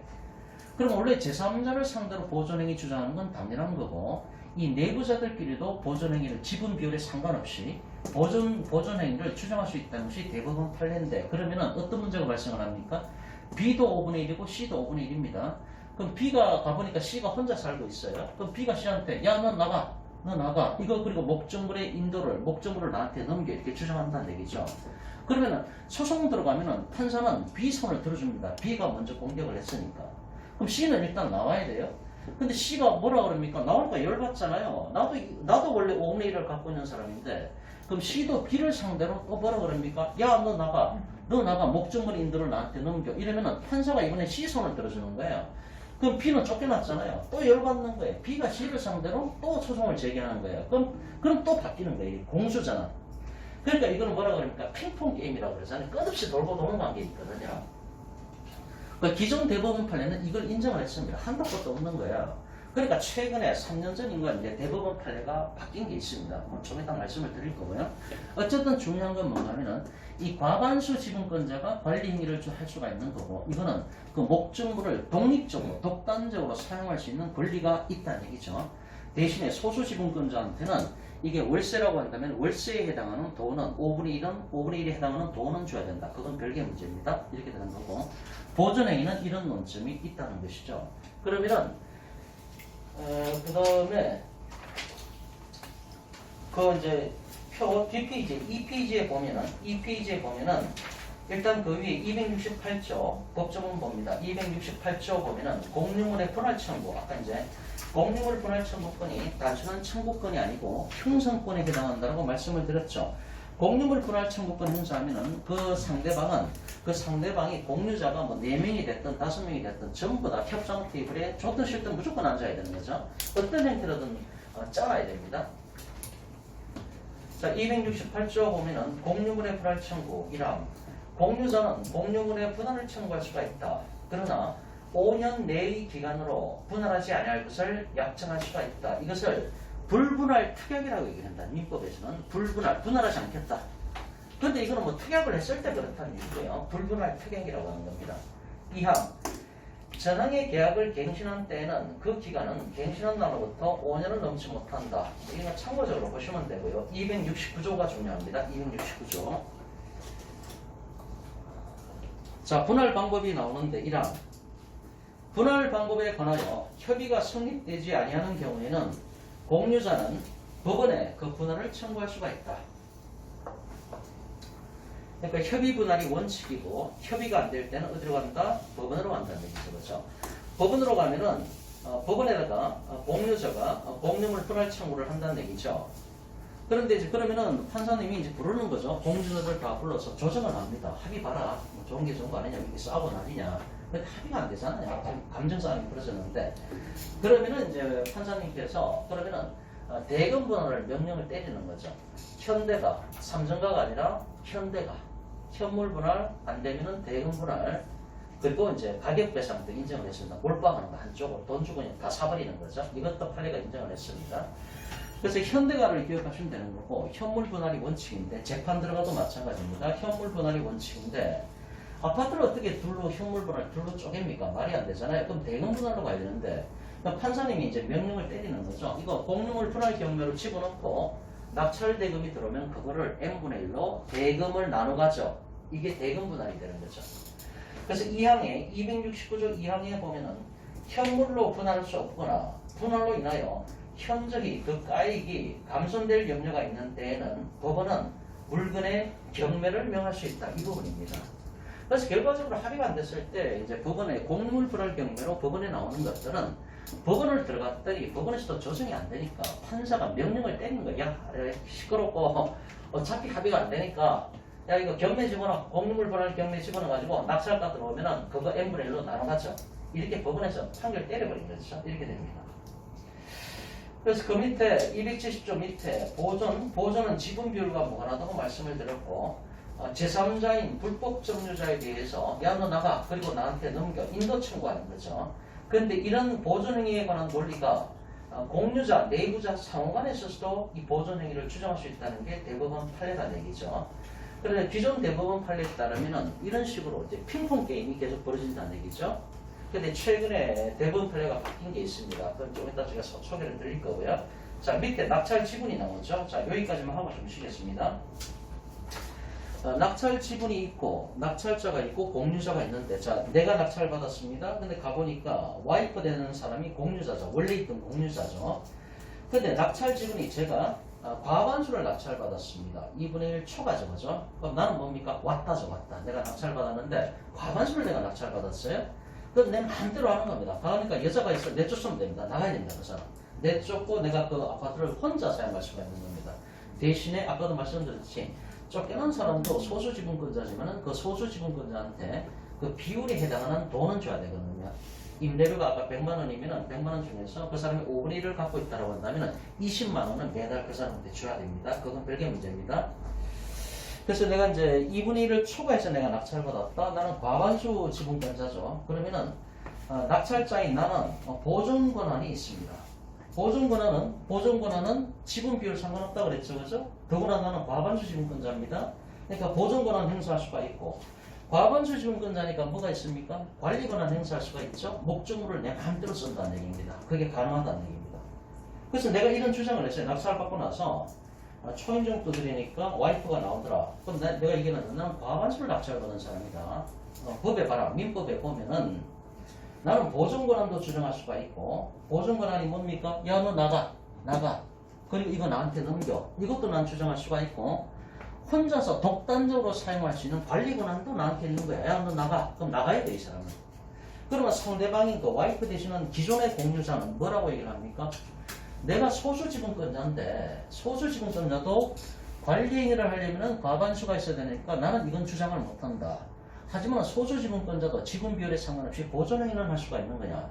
그럼 나는 보존행위 주장하겠다 이렇게 나오는 거죠. 소수지분권자도 보존행위를 주장할 수가 있으니까 그 뭐 보존행위 내용이 뭐였습니까? 야 너 나가 그리고 나한테 넣은 게 이거 아닙니까? 근데 이 공유자가 기존의 공유자가 이 보존행위를 주장했을 때 이 낙찰자는 뭐로 받아치는 겁니까? 웃기는 소리 하지 마라. 나는 더 큰 권리인 강력한 권리인 관리 권한이 나한테 있는 거야. 내가 독단적으로 사용할 수 있는 권한이 있으니까 네가 나가야 되는 거야. 그럼 보따리 싸고 여자는 나가야 됩니다. 이렇게 됩니다. 레파토리가. 그 다음에 두 번째 칸에 보면은 거꾸로 된 거죠. 낙찰받았는데 소수지분을 낙찰받았습니다. 2분의 1 미만입니다. 그럼 소수지분을 내가 낙찰받았잖아요. 힘못 쓰는 거예요. 깨갱해야 되죠. 깨갱해야 되죠. 이제 보따리 싸고 초인종을 눌렀어요. 내가 소수지분권자인데 같이 살래? 그러면 이 과반수 지분권자가 원래 있던 사람이잖아. 이 사람이 뭐라 그럽니까? 야, 너 민법 좀 보고 와. 민법 좀. 응? 내가 과반수 지분을 갖고 있는 사람이야. 그래서 독점적 사용권이 나한테 있는 거야. 뭔 소리를 하고 있어? 너 여기 한 발짝 들어오는 거 주거 침입이야? 못 들어가는 거야. 네, 못 들어갑니다. 대신에 내가 이걸 월세를 줄 텐데 제3자한테 월세가 100만 원 나오면은 네가 이제 5분의 1을 갖고 있으니까 내가 한 달에 20만 원씩은 줄게. 이렇게 돼야 된다는 얘기죠. 그래서 2분의 1이 미만인 경우에 자 소수 지분을 낙찰받았다. 그러면 지분에 관계없이 보존 권한은 주장할 수가 있죠. 야 너 나가 그리고 이거 나한테 넘겨 이렇게 주장할 수가 있다는 얘기입니다. 근데 관리 권한은 없죠. 자, 독점적인 사용권은 없습니다. 그죠? 소수지분권자는. 근데 보존행위를 주장할 수가 있는데 이렇게 보존행위 주장했을 때 그 원래 살던 과반수 지분권자가 뭐라고 얘기를 합니까? 웃기는 소리 하지 마라. 나는 과반수니까 나는 독점적 사용권 아닌 관리 권한을 갖고 있는 사람이야. 그러면 깨갱해야 됩니다. 할 말이 없는 겁니다. 자, 그렇게 그러니까 이제 첫 번째 칸에 나오는 거하고 두 번째 칸에 나오는 거는 정반대 구조를 갖고 있는 거죠. 정반대입니다. 그 다음에 마지막 세 번째 2분의 1 이게 가장 흔한 형태죠. 보통 이제 경매 지분 경매로 물건이 나오면은 보통 50%가 나오거든요. 보통 이제 부부끼리 같이 등록을 했을 때 남편 2분의 1, 와이프 2분의 1 이런 식으로 만약에 등기부에 등재가 되지 않습니까? 거기서 주로 문제 일으키는 게 남자입니까 여자입니까? 주로 남편분들이 문제를 일으키죠. 그죠? 어디가 술집 가가지고 이제 술 퍼먹고 뭐 담보 잡혀가지고 이제 주로 그렇더라고요. 제가 경매 전문을 봐도 주로 남자 쪽 지분이 나오지 여자 쪽 지분이 경매로 나오는 경우는 거의 못 봤습니다. 주로 이제 남자분들, 저희 남자분들 반성 좀 해야 되겠죠. 여기는 분들이 그렇다는 얘기가 아니고요. 경매에 그렇게 많이 보이더라는 얘기죠. 반반인데, 흔히 이렇게 반이 50%가 나옵니다. 그럼 50%는 50.1%라도 돼야 과반수 지분이 되는데, 50%는 과반수가 아니라 그냥 반수죠, 반수. 그러면은 관리권한 행사하려면 과반수 50.1%가 돼야 되는데, 이게 안 되잖아요, 지금. 그런데 보존행위는 가능하죠. 보존행위는 지분 비율에 상관없이 누구나 주장할 수 있는 게 보존행위거든요. 그러면 낙찰받은 사람도 50% 낙찰받았으니까 보존행위 주장은 가능하죠. 근데 기존에 살고 있던 와이프 되시는 분들도 50%는 갖고 있잖아요. 그럼 근데 그 양반도 관리행위는 주장을 못해요. 그죠? 50.1%가 아니니까. 그럼 각각 낙찰받은 사람도 50이고 기존에 살고 있던 사람도 50이면 각각 보존행위는 주장이 가능한 겁니다. 보존행위는. 그래서 이 제가 적어놓은 거 보세요. 보존권한 동그라미, 오른쪽도 보존권한 동그라미. 근데 밑에 관리권한은 둘 다 없잖아요. 과반수가 아니니까. 그러면은 보존행위인데 이런 거죠. 제가 보따리 싸들고 가지고 야 50은 내 거야, 반은 내 거야, 너 나가. 그리고 이거 나한테 넘겨. 그러면 이쪽에서 뭐라 그럽니까? 아니 뭔 소리야? 나도 50이야, 나도 50인데 야 네가 나가, 네가 나가고 이거 나한테 넘겨. 이렇게 되는 거죠.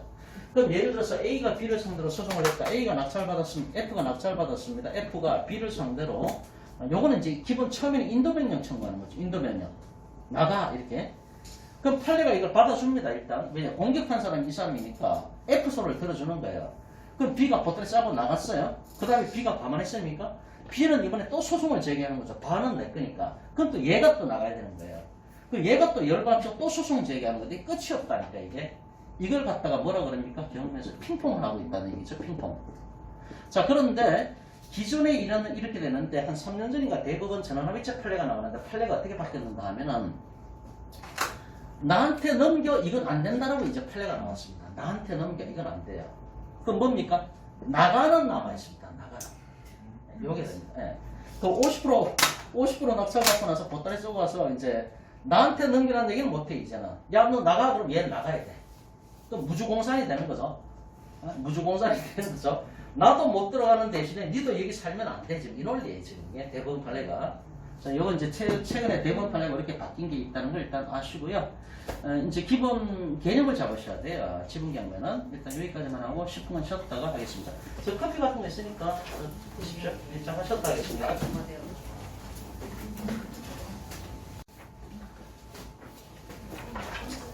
예, 프린트물 제7강 지분경매 관련 정점을 봅니다. 제1절 공유의 법률관계 1번 공유 일반 공유는 물건이 지분에 의해서 수인의 소유로 되는 것이다. 이것은 한 개의 소유권이 공유자 간에 불량적으로 분할되어 소유되는 형태이므로 일물일권주의에 반하지 않는다. 그러니까 일물일권주의라는 것은 물건 하나에 권리는 하나만 들어갈 수가 있다. 소유권은 하나만 있어야 된다. 그 얘기인데 공유라고 하는 것은 그 소유권을 양적으로 분할해서 갖고 있는 겁니다. 그러니까 공유자가 세 사람이면 세 명 다 소유권자죠. 대신에 그 소유권을 양적으로 나눠 갖고 있는 그런 형태가 공유관계가 된다. 이런 얘기입니다. 자, 밑에 거는 그냥 개인적으로 좀 보시고요. 어디를 먼저 보는 건 맨 마지막 페이지를 봅니다. 맨 마지막 페이지 50페이지라고 되어 있습니다. 50페이지에 보면은 제2절 지분 취득 후 활용 방안이 나옵니다. 1번 지분권자의 법적 지위. 지분권자는 50페이지 하고 있습니다. 지분권자는 메뉴에 지분권자는 공유물 전부를 지분 비율로 사용할 수가 있고, 자, 중요한 얘기 나오죠. 보존행위는 단독으로 할 수가 있고 관리행위의 경우에는 과반수 동의가 있어야 가능하다. 헷갈리면은 그 관리행위에 보면은 과자가 있지 않습니까? 관리행위는 과반수가 되는 겁니다. 과반수가. 그렇게 기억하십시오. 그 다음에 따라서 과반수 지분을 취득한 경우에는 잔존 공유자와 협의 없이 단독으로 임대차 계약을 할 수도 있다. 내가 과반수를 낙찰받았어요. 내 마음대로 한다 그냥 그렇게 생각하셨는데 내 멋대로 저 자식 쫓아내고 내가 들어가서 할 수도 있고 제 사업자한테 세도 줄 수가 있고, 그러니까 과반수를 낙찰받아야만 내가 강력한 입장에 놓이게 되는 겁니다. 그래서 단독으로 임대차 계약도 가능하다고 되어 있잖아요. 또한 이러한 지분은 자유로이 처분도 가능하고 공유물 분할 청구도 자유로이 할 수가 있다. 자, 그 다음에 2번에 보면은 지분의 처분이죠. 지분의 처분은 마음대로 할 수가 있다 이런 얘기고 3번 밑에 공유물 분할 청구권. 아까 공유물 분할 청구권은 형성권이라고 말씀을 드렸죠, 그죠? 형성권 4가지. 개를 한 마리 산다, 매수 청구권. 개를 밥을 많이 먹일 때도 있고 굶길 때도 있다, 정강 청구권. 키우다가 실증나니까 반통을 낸다, 분할 청구권. 반통을 내면 개가 죽겠죠, 소멸 청구권. 이 4가지가 형성권입니다. 여기 공유물 분할 청구권도 형성권입니다. 자, 읽어보면은 지분권을 경매로 취득하게 된 매수인은 경락장금의 입금과 동시에 당해 부동산의 공유자의 지위를 취득한다. 공유자는 언제든지 자유롭게 분할 청구권을 행사할 수가 있으므로 이를 활용하는 방법을 검토해 볼 수가 있다. 자, 1번 형성권 나오죠. 형성권. 공유물 분할 청구권의 법적 성질은 형성권이다. 따라서 잔존 공유자의 동의나 승낙이 없어도 행사가 가능하며 행사한 경우에는 즉시 분할을 위한 협의 의무가 발생하게 된다. 그럼 이건 형성권이기 때문에 내가 지분을 낙찰을 받고 내가 뭐 5분의 1을 낙찰받아도 상관이 없어요. 이거는 내가 5분의 1을 낙찰을 받아가지고 내가 A가 됐고 B, C, D가 있을 때 나머지 3사람이나 4사람을 상대로 공유물 분할 청구를 하면은 그 사람들은 전부 다 무조건 테이블에 앉게 돼 있다는 얘기죠. 이게 핵심적인 겁니다. 그래서 이 경우 원만하게 협의가 이루어진 경우에는 협의 분할로 가는 거고 협의가 이루어지지 않는 경우에는 뭡니까? 법원으로 가야 되는 거죠. 그래서 공유물 분할 청구에 소를 제기하여 재판상 분할을 청구할 수가 있다. 양가로 이번 협의 분할. 두 번째 줄. 이런 협의 분할에는 3가지가 있죠. 현물로 분할하는 게 현물 분할. 제3자에게 공유물을 매각하여 그 매각 대금을 분할하게 되는 대금 분할. 제3자한테 팔아가지고 그 대금을 n분의 1로 나눠 갖자. 이게 대금 분할이 되는 거죠. 그 다음에 한 사람한테 몰빵해 주는 거. 공유물을 공유자 중의 1인이 단독 소유로 하고 잔존 공유자에게는 이를 가격으로 배상하는 가격 배상 방법 등이 있고 이는 협의에 의해서 자유로이 정할 수가 있다. 그래서 협의 분할 방법은 3가지입니다. 협의 분할 방법은 3가지. 삼성가가 아니라 현대가 현물 분할이 원칙이고 현물 분할이 안 될 때는 대금 분할로 가는 거고요. 제3자한테 팔아요. 팔아서 대금이 들어오면 그걸 n분의 1로 나눠 갖는 거죠. 그 다음에 이제 가격 배상이 있습니다. 가격 배상은 한 사람한테 몰아주는 거죠. 예. 근데 중요한 건 이 2가지라고 그랬죠. 현물 분할이 원칙이고 현물 분할이 안 되면은 대금 분할을 한다. 이걸 기억을 해낸다는 얘기죠. 근데 협의가 안 되면 어떻게 됩니까? 재판장 분할로 가는 거죠. 법원으로 가야 되죠. 법원으로 가도 똑같아요. 삼성가가 아니라 현대가 똑같습니다. 3번째 가격 배상 똑같습니다. 그리고 대부분 판례가 인정을 했습니다. 이것도. 여기 더 중요한 건 이 부분입니다. 현물 분할이 원칙인데 현물 분할이 안 될 때는 대금 분할로 가는 건데 여기서 대금 분할은 제3자한테 파는 거죠. 그죠? 제3자한테 매매로 파는 건데 판사가 대금 분할 명령 때릴 때는 이건 뭡니까? 경매 집어넣어서 이 파는 건 똑같아요. 그죠? 경매도 매매 일종이라고 대법원이 받지 않습니까? 파는 건 똑같아요. 경매로 팔아가지고 낙찰가가 들어오면은 그거 n분의 1로 나눠 가져라. 이렇게 된다는 게 핵심입니다.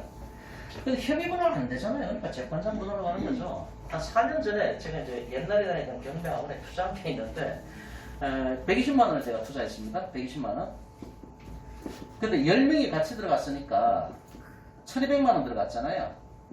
중간에 무슨 뭐 소송 비용이 필요하다 해서 20만 원 더 내라 그랬습니다. 전부 다 20만 원씩 더 냈죠. 그러니까 토탈 해갖고 1,400만 원이 들어갔습니다. 이게 4년이 끝난 지금 결론이 나왔습니다. 그래서 이제 배당길이 잡혔는데 그래서 이제 그 10명이 투자자 10명이 이 120만 원, 140만 원 낸 것 때문에 단톡방 나가지도 못하고 4년 동안 저도 핸드폰도 지금 4년째 지금 바꿨는데 나가지도 못하고 저도 140만 원 때문에 지금 의지 항복이네. 그 사람들이 제가 볼 때는 의지 항복이네요. 그렇게 되는데 4년 만에 이제 다 끝났어요. 한때 중간에 복잡해요. 근데 중간에 협의가 안 되죠. 중간에 어떻게 됐는가 하면 이게 주유소가 있는데 주유소 주유소 이 앞에 땅이 이게 경매로 나온 거야. 이 앞에 땅이. 근데 지분 경매로 나왔어요. 50%가 나온 거야. 그럼 주유소 주인이 이걸 50을 갖고 있고, 예를 들어서 이게 와이프고 이게 남편이다. 항상 문제 일으키는 누굽니까? 죄송하지만 남자거든요. 남자 쪽 지분이 예를 들어서 경매로 나온 거예요. 이걸 저희가 낙찰받은 거거든요. 50%를. 그래서 이 돈이 들어간 거예요. 이거 낙찰받는데. 그러면 어떻게 됩니까? 좀 처음에 협의분할 해야 될 거 아닙니까? 그러면 협의분할 해서 만나서 이제 현물 분할 이걸 쪼개자고 얘기하는 거예요. 근데 일단 여기서는 협의가 안 됐습니다. 감정 싸움이 벌어졌는데 지금. 그 다음에 재판장 분할 갔죠. 그러니까 판사님 앞에 가니까 판사님이 현물 분할 해주겠다라고 얘기하는 거예요. 이건 토지니까 자르긴 쉬운 거죠. 아파트는 두 개로 못 쪼개잖아요. 근데 땅은 쪼갤 수가 있잖아요. 분필하면 되지 않습니까? 그럼 쪼개겠다. 그럼 쪼개고 우리도 오케이 했어. 우리도 쪼개고 반은 우리 거다 반은. 근데 문제가 뭡니까?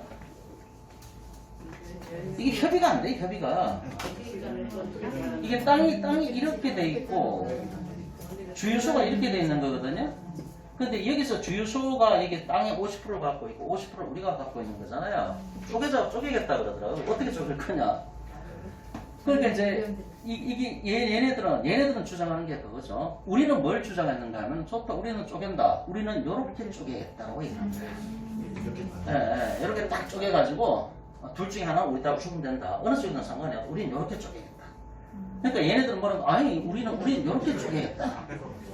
요 앞에 걸 자기가 사용을 해야 되잖아요. 아, 뭔 소리냐? 우리는 요렇게 쪼갠다니까 그러네? 우리는 이걸 다 하니까. 누구 주장이지? 엉터리입니까? 지분 경매가 이런 거예요. 어디 쓰는 거죠? 가가지고 돈 내놓으라 얘기죠. 말이거든. 이게 협의가 안 되잖아요. 그러니까 이제 재판 들어갔는데 현물 분할이 이게 안 된다고요. 안 되니까 예전에 이제 거기 판결서까지 저한테 다 보내주셨더라고요. 그 관리하시는 분이. 근데 읽어보니까 이런 거야. 녹취록이 나오거든요. 근데 우리는 이렇게 쪼개겠다고 얘기를 한 거고 얘네들은 이렇게 쪼개겠다고 한 거예요. 합의가 안 되죠. 현물 분할이 안 되는 거예요. 그러니까 판사님이 뭡니까?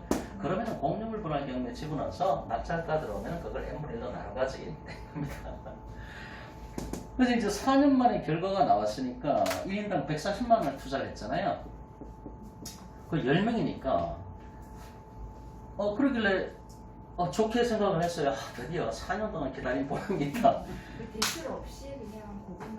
예, 대출 같은 거 없고요. 그냥 저희들 투자금이 이렇게 들어간 겁니다. 140만 원 투자를 했는데, 근데 이게 보면은, 이제 예를 들어서 3천만 원 정도에 낙찰됐습니다. 예를 들어서 3천만 원. 그래서 저는 한 2배 정도 보면, 학원비가 이제 그때 제가 이 학원에 갔다 꼬로박은 돈만 해도 한 700만 원 정도가 되거든요. 그래서 실전 경매반을 100만 원짜리 들어갔는데 그때 100만 원 제가 이걸 하면서 그래도 이거는 빠지겠다 이렇게 생각을 했거든요. 그러니까 4년 지났으니까 한 2배 정도는 받겠지 이렇게 생각을 했는데 저는 이제 단톡방에 올라오자마자 고생하셨다고 원장님도 고생하셨고 너무 수고 많이 하셨다 과장님도 고생하셨고 그런데 나머지 9명이 조용한 거예요. 왜 이러지? 결과가 나왔는데 왜 이러지? 근데 제가 리플을 다 안 읽어봤죠. 거기 이제 그렇게 학원에서 리플 달아놨거든요. 3천만 원이 우리가 배당을 받는데 이 중에 반은 학원 겁니다. 이렇게 적는 거예요. 그럼 결과적으로 이게 1,500만 원인데 1,500만 원이 10명 거잖아요. 1인당 얼마씩 들어갑니까? 1인당 150만 원이잖아요. 그러니까 140만 원 투자해가지고 4년을 기다려서 이제 10만 원을 버는 겁니다. 1년에 얼마씩 벌었습니까? 2만 5천 원씩 버는 거죠. 왜 이렇게 분위기가 싸하나 했더니 다들 가만히 있어요. 열받은 분위기야. 나중에 읽어보니까 반은 학원가라는 거예요. 원래 반이 학원거였어요? 예. 원래 그랬었어요. 10분의 1, n분의 1. 근데 이거보다는 좀 저희가 많이 나올 거라고 예상을 했는데 이제 4년을 끈 결과가 이렇게 된 거죠. 그 학원에서 학원 비용이 처리 물건을 잡아줬기 때문에 그런 거예요? 네, 그렇죠. 학원만 좀 예, 그래서 계속 보면은 그래서 네파토리는 삼성가가 아니라 현대가다. 현대가 50페이지 넘어갑니다. 51페이지 51페이지에 보면은 양가로 2번에 매니의 협의분할 그래서 협의분할 이제 현대가 얘기가 나와 있고요. 3번에 재판상 분할 있죠.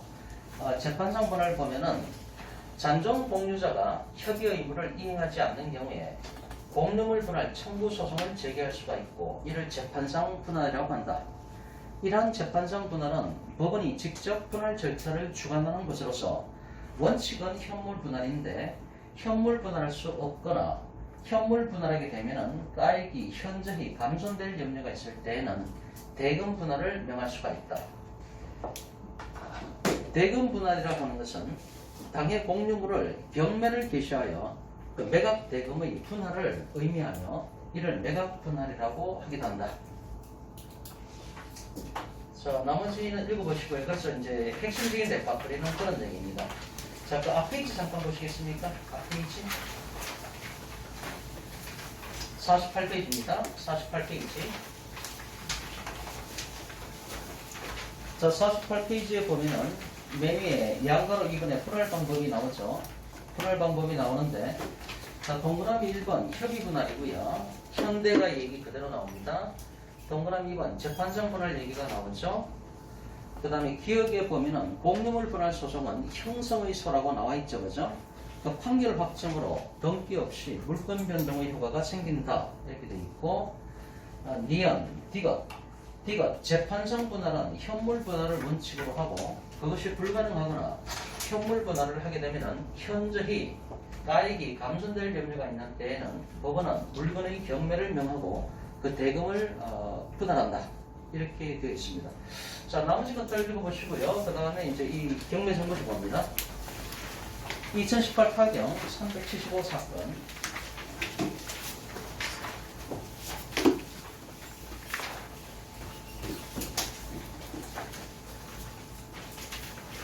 자, 2018 타경 375인데 이 사건이 아까 강제경매였지 않습니까? 강제경매라는 얘기는 돈을 빌려주고 건전함을 설정한 게 아니라 돈을 빌려준 게 있는데 다시 말해서 돈 받을 게 있는데 돈을 안 주니까 이제 집행 권한을 받아가지고 강제경매로 집어넣은 그런 사건이죠.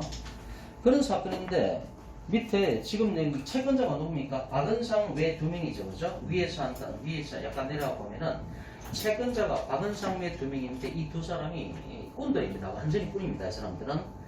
근데 채무자가 누굽니까? 이동욱이를 상대로 공격을 했지 않습니까? 그리고 강제경매를 집어넣습니다. 그러면은 여기서 지금 지분경매라는 얘기가 나와 있는데 밑에 등기부 현황을 보면요. 등기부 현황을 보면은 넘버 1번 2015년 2월 10일에 소유권 이전 상속 이동욱 외 3명 이렇게 돼 있고 그 다음에 2번에 보니까 208 지분이 이동욱이한테 다 넘어갔다 이렇게 얘기가 돼 있고 3번에 보니까 가처분 들어갔죠. 그죠? 가처분권자가 이게 이제 꾼들인 박은상 외 2명이 가처분을 걸었는데 그 가처분의 내용이 뭔가 하면은 공유물 분할을 원인으로 한 소유권 이전 등기 청구권 보전 가처분을 걸었습니다. 이 가처분의 대상은 저번 시간에 말씀드렸듯이 이 가처분의 대상은 무제한이라고 말씀드렸잖아요. 소송의 대상이 될 수 있는 건 다 가처분을 걸 수가 있는 겁니다. 어차피 소송으로 갈 건데 소송 걸어가지고 확정 판결을 받았는데 재산을 빼돌렸으면 소송한 의미가 없잖아요. 그러니까 가처분을 걸고 시작을 하는 거잖아요. 가처분을 하게 되면 등기부에 가처분 등기가 찍혀버리면 처분 검조가 발생하기 때문에 그 재산 절대 처분 못합니다. 기본적으로. 그러니까 재산을 딱 잡아두고 그 다음에 이제 가처분 걸어놓고 그 다음에 소송을 시작하는 거니까 지금 공유물 분할하겠다고 가처분을 걸은 거예요. 그런 상태에서 등기부 4번에 보니까 이동욱 지분에 대해서 강제경매 들어갔다. 누가 집어넣습니까? 꾼들인 박은상 외 2명입니다.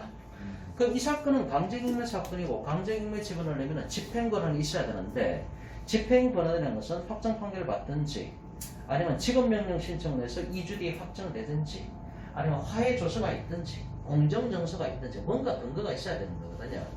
그래서 왜 이걸 강제경매 집어넣었을까 이렇게 생각을 해봤는데 그 밑에 박스 밑에 관련 정보가 나오죠. 이게 분명히 소송이 여러 번 들어갔고 관련 정보를 보면은 세 번째 관련 사건을 보면은 부당이득금이 나오잖아요. 부당이득금. 그러면은 이 박은상 외 2사람이라는 사람이 지금 지분을 갖고 있는 사람이거든요.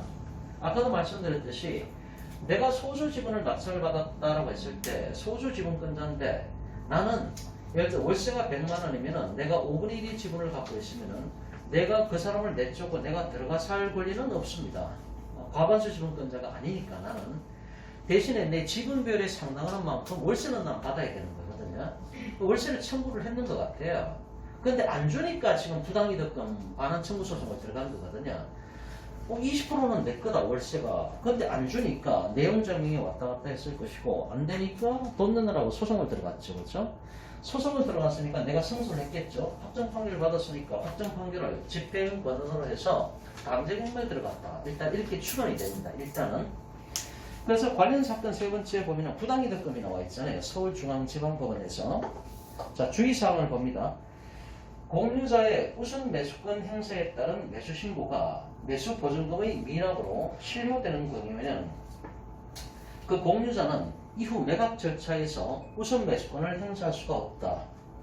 이건 뭔가 하면은 매수 보증금의 미납이라는 얘기가 이제 입찰 보증금 10% 얘기하는 거죠, 그죠?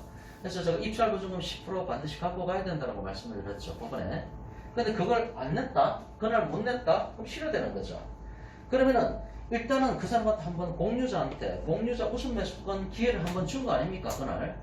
근데 그 사람이 지가 10% 준비를 못 해가지고 그 등록을 못 했다. 그럼 그걸로 끝난 거죠. 그럼 그 이후에는 우선 매수권 행사할 수가 없다. 이렇게 되는 거죠. 그 다음에 매각 허가에서 소멸되지 않는 것이 갑부순위 7번 가처분 등기는 말소되지 않고 매수인에게 인수된다. 여기서 말소기준 권리가 뭡니까? 등기부에 보면은 등기부 네 번째 나오는 이동욱 지분의 강제경매 마지막 네 번째 칸에 있는 거 이것이 오른쪽에 보이는 말소기준 권리지 않습니까? 말소기준 권리는 건저, 가업, 담경전인데 건저당, 저당, 가압류, 압류 이런 것들이 반복하등기 이런 것들이 없다는 건다면은 경매 개시 등기가 보충적으로 말소기준 권리가 되는 거 아닙니까? 그런데 마지막 칸에 있는 경매 등기 그 위에 보면은 아무것도 그런 게 없어요, 그죠? 건저당도 없고 저당도 없고 압류도 아무것도 없어요. 그러면은 경매 개시 등기가 강제경매 2018년도 2월 20일에 이동욱 지분에 대해서 강제경매가 이것이 오른쪽에 보시면은 말소기준권리가 되는 거고 그 다음에 그 위에 있는 가처분은 말소기준권리보다 선순위 가처분이잖아요. 선순위 가처분은 원칙적으로 낙찰자가 인수를 해야 된다는 거죠. 그러니까 이런 식으로 써놨다는 얘기죠. 넘어가 봅니다. 자, 매각물건명세서가 나오죠. 2018 타경 375 사건입니다. 부동산 강제경매 이렇게 돼 있고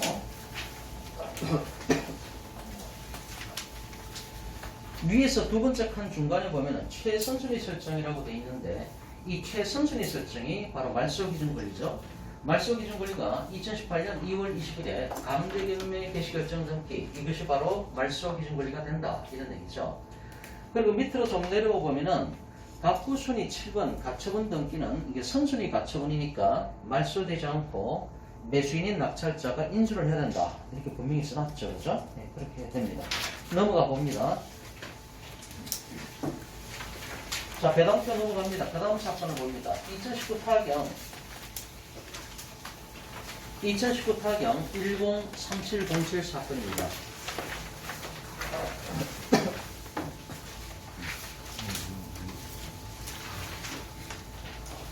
똑같은 물건입니다. 서울특별시 강남구 논현동 79-5 삼성제약입니다. 똑같은 건물입니다.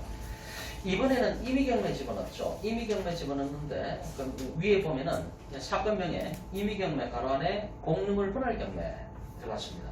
채권자가 누굽니까? 박은상입니다. 69님 박은상 씨가 들어갔고 채무자가 나와 있고 소유자가 나와 있고 근데 오른쪽에 1차 때 한번 유찰됐는데 본 사건은 취하됐습니다. 취하로 경매 절차가 종료가 됐습니다. 자, 여기부터 이제 저희가 등기부를 보기 시작을 해야 된다. 복잡합니다. 자, 등기부 넘어갑니다. 등기부.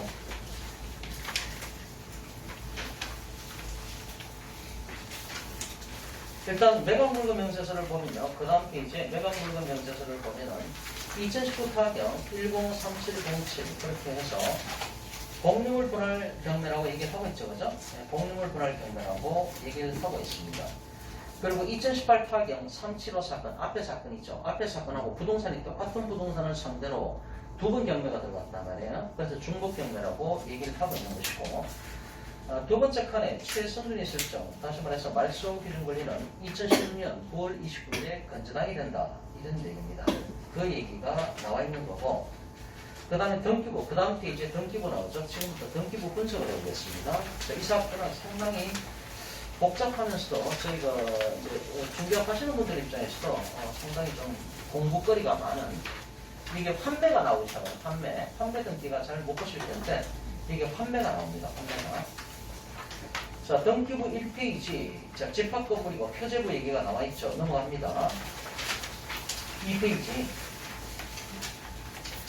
2페이지에 보면은 맨 밑에서 두 번째 칸을 보면은 그 표제부 밑에 대지권 종류가 나와 있죠. 대지권 종류가 나와 있는데 거기 소유권 대지권이라고 나와 있죠. 그죠? 자, 대지권은 제가 수업 시간에 옛날에 말씀드렸듯이 소유권 대지권만 있는 게 아닙니다. 대지권의 법적인 근거가 뭐냐라고 하는 겁니다. 소유권의 기초에서 대지권을 갖고 있다. 그 얘기를 지금 하는 거거든요. 근데 소유권에 대한 대지권이 아니라 내가 만약에 땅에 대한 권리, 즉 대지권을 내가 지상권에 의해서 대지권을 갖고 있으면 등기부에는 지상권 대지권이라고 찍히는 겁니다. 토지 임대차 계약을 맺어가지고 내가 땅을 사용하고 있다. 그럼 임차권 대지권이라고 등기부에 찍히는 겁니다. 그래서 대지권은 여기서는 소유권의 근거에서 대지권을 갖고 있으니까 소유권 대지권이라고 찍히는 거지. 그 외에도 여러 가지가 있다는 거죠. 목요일날 그 밀치권 특강할 때 이제 회장님이 이제 이 설명을 했는데 그건 좀 딴 얘기 같아. 네, 죄송하지만 이제 뭐 여기서도 제가 보니까 법정 공부하는 사람들이 별로 없는 것 같아요. 저는 이제 뭔 말인지 알아듣는데 이제 앉아 계신 분들이 뭔 말인가 하시는 것 같아요. 그러니까 지금부터 공부하면 되는 거니까 대지권의 종류가 소유권 대지권만 있는 게 아니라 다양하게 있다는 겁니다. 네, 그렇게 아시면 되고요. 자, 그 밑에 갑구지 있어. 갑구에 보면은 1번 소유권 보존 등기가 돼 있고 넘어갑니다. 3페이지. 자, 2번에 소유권 이전 등기 매매로 넘어갔습니다. 3번도 넘어갔죠. 그죠? 자, 4번부터 이제 집중적으로 봐야 됩니다. 4번에 보니까 소유권 이전이 됐는데 뭡니까? 상속이 됐죠. 상속. 근데 그 위에 소유자 황옥년이라는 분이 연세가 많으시잖아요. 30년생이시잖아요. 여자분 같거든요. 이제 여자분이 돌아가시고 그 밑에 상속 등기가 됐는데 거기 보면 이영팔님이 아마 남편분 같으세요. 21년생으로 되어 있지 않습니까? 그 다음에 이제 9분의 1을 갖고 그 위에 있는 게 지분입니다. 9분의 3을 이영팔, 그 밑에 9분의 1을 이동욱, 그 다음에 9분의 1을 이영님, 그 다음에 또 9분의 1을 이동환 이렇게 되는 거죠. 그래서 보면은 이제 여기부터 이제 사건이 시작이 되는데 이영팔이라는 분이 9분의 3을 갖고 있고요. 그 다음에 이제 이동욱이라는 분이 9분의 2를 갖고 있습니다. 그 다음에 이영님이라는 분이 또 9분의 2를 갖고 있고, 마지막으로 이동원님이 9분의 2를 갖고 있습니다. 사람 이름을 빨간 글씨로 쓴다고 뭐 불쾌하게 생각하시는 분이 있을까요? 예전에 어릴 때부터 저도 하도 그런 얘기를 많이 들어서 뭐 이제 사람 이름은 빨간 볼펜을 쓰지 말라고. 근데 그렇게 생각하면 이렇게 제 도장도 빨간색 인주로 찍잖아요, 그죠? 근데 고정관념 같아요, 제가 볼 때는. 어쨌든 뭐 다른 의도는 없습니다. 지금 이렇게 아무 말도 안 주고. 혹시 그런 생각하시는 분이 있으면 아니 근데 뭐 도장 찍을 때 저희들 빨간 인주 쓰잖아요. 그거랑 보고 자, 웃자고 한 얘기고요. 그 다음에 4-1번, 4-는 주소 변경된 거고요. 자, 5번부터 봅니다. 5번을 보니까 이영팔 지분 전부 이전됐습니다. 누구한테 넘어갔습니다? 이동욱님한테 넘어갔습니다. 이 지분이 이동욱 씨한테 넘어갔는데 원인이 뭡니까? 정력. 이분이 아마 큰아드님 같은데 이동욱 씨니까 바로 밑에 있는 이분이네요. 그죠? 아마 큰아드님이신지 어쨌든 제일 이쁘시니까 이분한테 정려를 했습니다. 그럼 이동욱 지분이 제일 어린데. 그럼 막내라서 이쁜가 봐요. 아들이라서 네. 그럴 수도 있겠네요. 그 가능성이 많네요. 남는 분 여자분들 같아요. 아들이라서. 어쨌든 어머님께서 정리를 했는데 9분의 3을 줬죠. 그럼 이동욱 지분이 지금부터 얼마가 됩니까? 9분의 5가 되는 거죠. 그죠? 위에는 지워지는 거고요. 여기 스토리가 이렇게 됩니다. 이제 9분의 5. 자, 그 다음에 6번에 보니까 4번에 이동훈 지분이 강제경유에 개시 결정이 됐죠. 그죠? 채권자가 희망모아 유동화 전문요원회사입니다. 근데 이제 강제경매라는 것은 임의경매 같은 경우는 이제 건재당 같은 담보물건이 설정됐을 때 얘기하는 거고, 강제경매라는 것은 그런 담보를 잡은 게 없고 단순히 돈 빌려주고 채권 정서만 갖고 있는 거예요. 내가 언제까지 갚겠다라고 하는 확인서만 받아둔 거죠.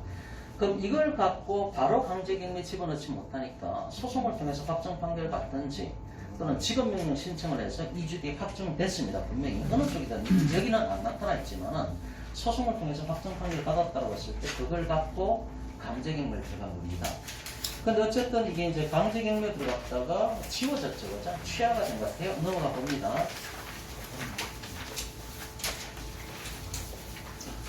오늘 한 20분 늦게 끝날 것 같은데 괜찮으시겠죠? 근데 이거 저희가 여기 스케줄이 있어가지고 이제 띄엄띄엄 돼 있잖아요. 그럼 다음 달에 뵈야 되는데 이거 한 20분 돼서 그냥 마무리 짓는 게 나을 것 같으시? 그 다음 페이지에 보면은 이제 순위번호 7번을 보면은 4번 이동욱 지분하고 그 다음 이영림 지분하고 그 다음에 이동욱이 그 다음에 이제 5번 이동욱 지분 여기에 대해서 가처분을 들어갔는데 오른쪽에 보니까 공유물 분할을 원인으로 한 소유권 이전 등기 청구권 보전입니다. 꼼짝 마라 이렇게 가처분을 들어갔습니다. 그리고 이제 채권자가 누군가 하면 아까 꾼이라 그랬죠. 박은상, 김창현, 서정진 이 세 사람이 공투한 사람들입니다. 공투. 둘이 17번 돈을 모아서 공투를 했는데 공유물 분할을 원인으로 한 소유권 이전 등기 청구권 보전에 대해서 가처분을 걸었습니다. 근데 그 밑에 보시면요. 8번을 보세요. 8번을 보면은 4번 이동원 지분이 전부 이전됐습니다. 근데 뭐라고 되어 있습니까? 강제경매로 인한 매각이죠. 그죠? 강제경매. 공유자가 누굽니까? 김창현, 박은상, 서선진 공투자 세 사람입니다. 그러면 이 이동원 지분이 지금 9분의 2잖아요. 근데 이게 지금 경매로 나왔다는 얘기잖아요. 이게 강제경매로 나왔고요. 강제경매로 나왔는데 낙찰받은 사람이 이 꾼 세 사람입니다. 김창현, 그 다음에 박은상, 그 다음에 서정진 이 세 사람입니다. 그런데 이 지분이 9분의 2잖아요. 9분의 2인데 9분의 2를 세 사람이 나눠 가지려고 보니까 얘가 아니죠. 이 사람이 27분의 2, 그 다음에 이 사람도 27분의 2, 서정진이도 27분의 2 이렇게 된 겁니다.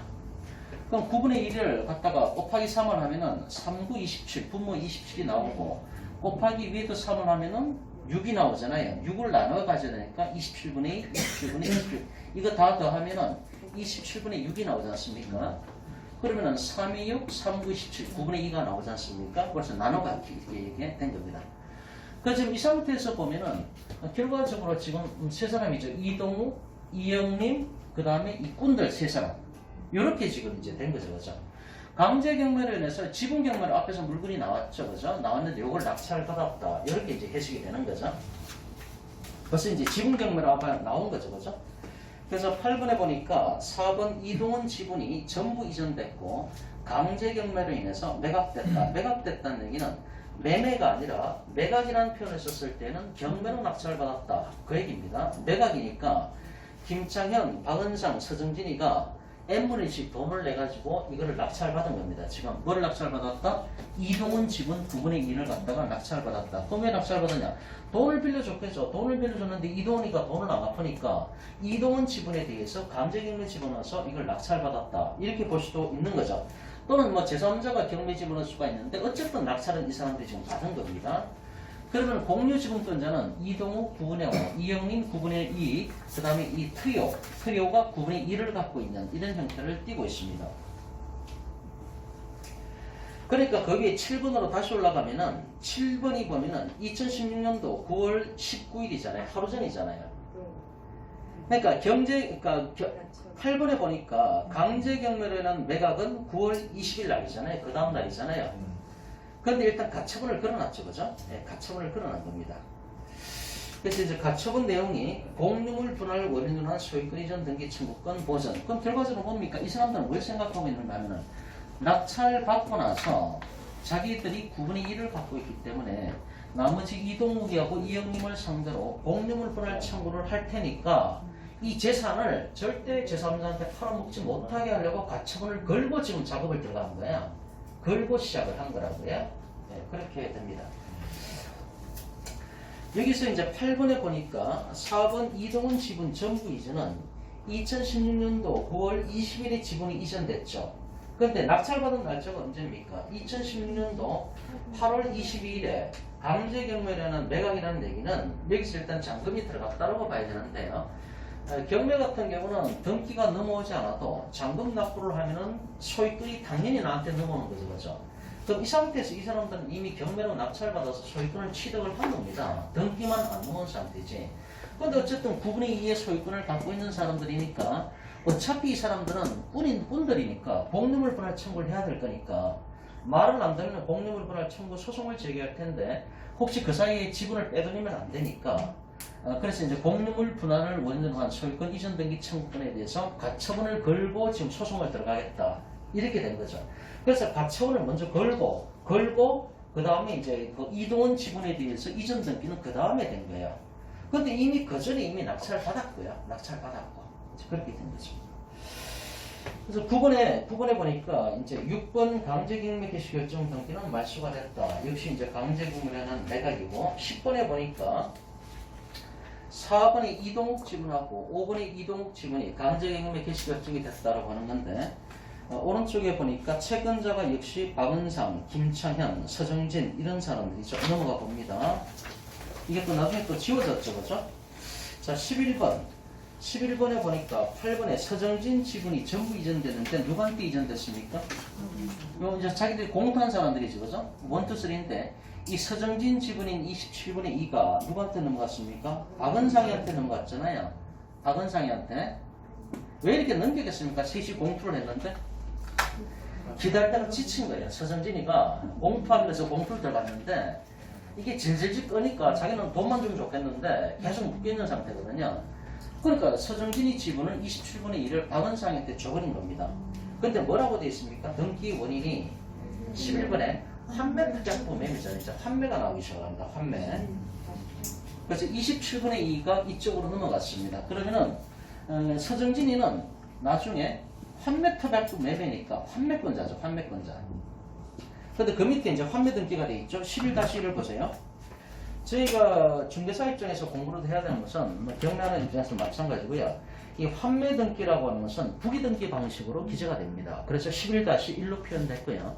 그래서 환매 특약 등기가 됐고 2018년도 2월 27일이죠. 그 다음에 2018년도 1월 31일에 특약을 맺었다. 이렇게 부기 등기 방식으로 들어가야 되고 매수인이 지급한 대금이 얼마입니까? 9천만 원이죠. 그죠? 지급한 대금이 9천만 원이고 매매 비용은 얼마입니까? 매매 비용은 300만 원입니다. 300만 원. 제가 좀 잘못 읽은 거 아니죠, 그죠? 매매 대금은 300만 원에 주고 팔았는데 매수인이 지급한 대금이 9천만 원으로 기재가 되어 있습니다. 판매 기간은 5년간 가능하죠, 그죠? 저희가 민법 다 공부했잖아요. 판매는 최대 5년까지 가능하죠. 그러니까 2023년 2월 20일까지 최장 5년을 설정을 했습니다, 그죠? 판매권자가 누굽니까? 서정진입니다. 그럼 이거죠. 서정진이가 지금 매매 대금이 얼마인가 하면 300만 원입니다. 300만 원 받고 이걸 팔았다는 얘기입니다. 300만 원 받고. 그럼 서정진이가 박은상이한테 27분의 1을 매매로 넘겼다는 얘기잖아요. 매매로 넘겼는데 5년 이내에 서정진이가 박은상이한테 다시 27분의 2를 넘겨준 걸 다시 다시 사올 수 있다는 얘기죠. 다시 사올 수 있는데 그때 환매 대금이 얼마냐? 9천만 원 줘야 된다 그런 얘기입니다. 9천만 원. 그래서 이제 매수인이 말씀을 잘못 들었다. 매매 비용이라는 얘기는 기본적으로 거기에 들어간 비용을 의미하는 것 같아요. 뭐 등기 비용이라든가 이런 걸 얘기하는 것 같습니다. 그리고 매수인이 지금 매매 대금 실제로 준 거, 매매 대금은 이제 9천만 원이라는 얘기죠. 그럼 9천만 원 주고 27분의 1을 얘가 사가는 거예요. 그렇게 이제 등기에 기록되어 있으니까 그럼 뭔 말인가 하면은 5년 이내에 서정진이가 박은상이한테 예전에 팔았던 27분의 1을 다시 사올 수가 있죠. 사올 수가 있는데 그때는 얼마 줘야 된다? 9천만 원 줘야 된다 이런 얘기입니다. 네. 여기서 매매 비용이라는 얘기는 등기 비용이라든가 뭐 왔다 갔다 교통비라든가 이런 걸 얘기하는 거고요. 그 다음에 이제 매수인이 지급한 대금, 매수인이 누굽니까? 여기서 박은상이가 매수인이잖아요. 서정진이가 매도인이고 매수인이 박은상이가 9천만 원 주고 샀다는 얘기입니다. 그러면은 나중에 환매할 때는 다시 사올 때도 9천만 원 주고 사와야 되는 거거든요. 그래서 나중에 사올 때는 9천만 원 주고 사온다 이런 얘기입니다. 거래가액이 4,500만 원 아닌가요? 어디 돼 있습니까? 11번에요? 4,500만 원. 거래가액이 그렇네요. 네. 거래가액이 4,500만 원. 나중에 근데 그 한매 밑에 금액이 근데 매수인이 지급한 대금을 왜 9천만 원 적어놨을까요? 나중에 한매할 때 나중에 한매. 그거 얘기라고 봐야 되겠죠, 그렇죠? 네. 맞습니다. 그렇게 봐야 될 것 같습니다. 예. 그러니까 실제 판 거는 4,500에 사고 팔았는데 나중에 5년 이내에 네가 대사갈 때는 9천만 원 내놔야 된다. 이제 그 얘기죠, 그렇죠? 그렇게 보시는 게 정확할 것 같습니다. 그런 놈들이네. 이제 그러니까 결과적으로 이제 봉투 자금이 얼마입니까? 봉투 1인당 얼마를 냈다는 얘기예요? 1인당 4,500씩 냈다는 얘기잖아요. 봉투를 냈는데 1인당 4,500씩 냈다. 그렇게 표현되는 거죠. 그러니까 서정진이는 뭡니까? 내 최초 투자금이 4,500이니까 일단 그것만 달라. 그러니까 박은상이가 그래 4,500 일단 줄게. 그럼 네 집은 나한테 다 넘겨. 그래서 지분을 넘겼단 말이죠. 근데 환매 특약을 5년 이내 환매 특약을 설정을 해놨지 않습니까? 서정진이가 나중에 박은상이한테 넘긴 걸 다시 사올 때는 대신에 더블로 9천만 원 줘야 된다. 이런 얘기를 하는 거죠. 그럼 이럴 땐 서정진이가 환매 특약을 해달라고 한 걸까요? 둘이 약속을 해야 되는 거죠. 뭐. 봉투자 상환에 있으니까 그러니까 이런 거예요. 나중에 이제 수익이 창출됐을 때 이게 높은 수익이 창출될 수도 있잖아요. 근데 예전에 저희가 수업 시간에 말씀드렸듯이 이제 이렇게 잡아둘 때 뭘 합니까? 소위층 가등기를 많이 쳐주잖아요. 그러니까 소위층 가등기를 치는 게 아니라 환매도 그런 수단으로 활용이 되는 거거든요. 환매 특약을. 네. 나중에 여기서 고수익이 발생할 수도 있으니까 서정진이가 나중에 배가 아플 거 아닙니까? 괜히 그때 4,500 주고 팔았다. 그러니까 박은상이가 제시하는 거죠. 네가 지금 급증이 필요해서 투자금 빼달라고 하니까 내가 4,500원 지금 주는데 나중에 네가 나한테 사갈 때는 9,000에 사가야 돼. 이렇게 얘기를 하는 거죠. 어느 정도 절충을 받겠죠. 그죠? 네, 이런 거죠. 팀장님, 좀 약속이 예. 그러니까 다 꾼들이죠. 꾼들인데 근데 어쨌든 이제 환매 특약이 이렇게 된다는 거죠. 첫 번째 환매 특약은 부기등기 방식으로 들어가니까 11-1 이렇게 부기등기로 들어갔고 두 번째 환매 특약은 원래 매매 계약일로부터 5년까지 가능하죠. 그죠? 그러니까 이제 거기 그 날짜를 보시면은 언제로 되어 있습니까? 한 5년 정도 설정이 됐죠. 2023년도 2월 20일까지니까 맥시멈 한 5년 정도 설정됐다는 걸 알 수가 있고 처음에 4,500에 사왔는데 네가 다시 환매해서 사갈 때는 9천만 원을 줘야 된다. 결과적으로 그 얘기가 되는 겁니다. 이런 식으로 환매 특약을 하는 겁니다. 그럼 어쨌든 김창모 씨 앞으로 27분이 박은모 씨 앞으로 이제 27분의 4가 되는 거죠. 박은상이가. 서정주는 일단은 스탠바이 상태고 박은상 씨가 이게 27분의 4가 됩니다. 자, 그 다음에 12번에 보니까 임의경매 개시결정 등기에 들어갔죠. 채권자가 박은상 씨인데 박은상 씨가 임의경매에 들어갔습니다. 이 사람이. 자, 박은상 씨가 임의경매를 집어넣는데 이게 지금 공무분할경매를 제기한 것 같아요. 13번에 보니까 11-1번에 환매권은 말소가 됐죠. 계약 해지가 됐습니다. 14번 취하됐고 자 이런 식으로 레파토리가 흘러가는 건데 다시 넘겨가 봅니다. 그 다음 페이지 넘어가 봅니다. 얼굴안을 봅니다.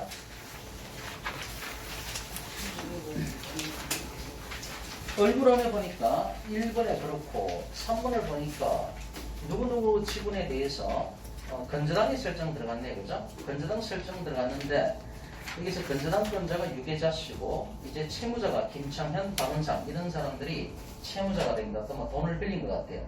그 다음 페이지에 보면 주요 등기사항 요약이 있죠.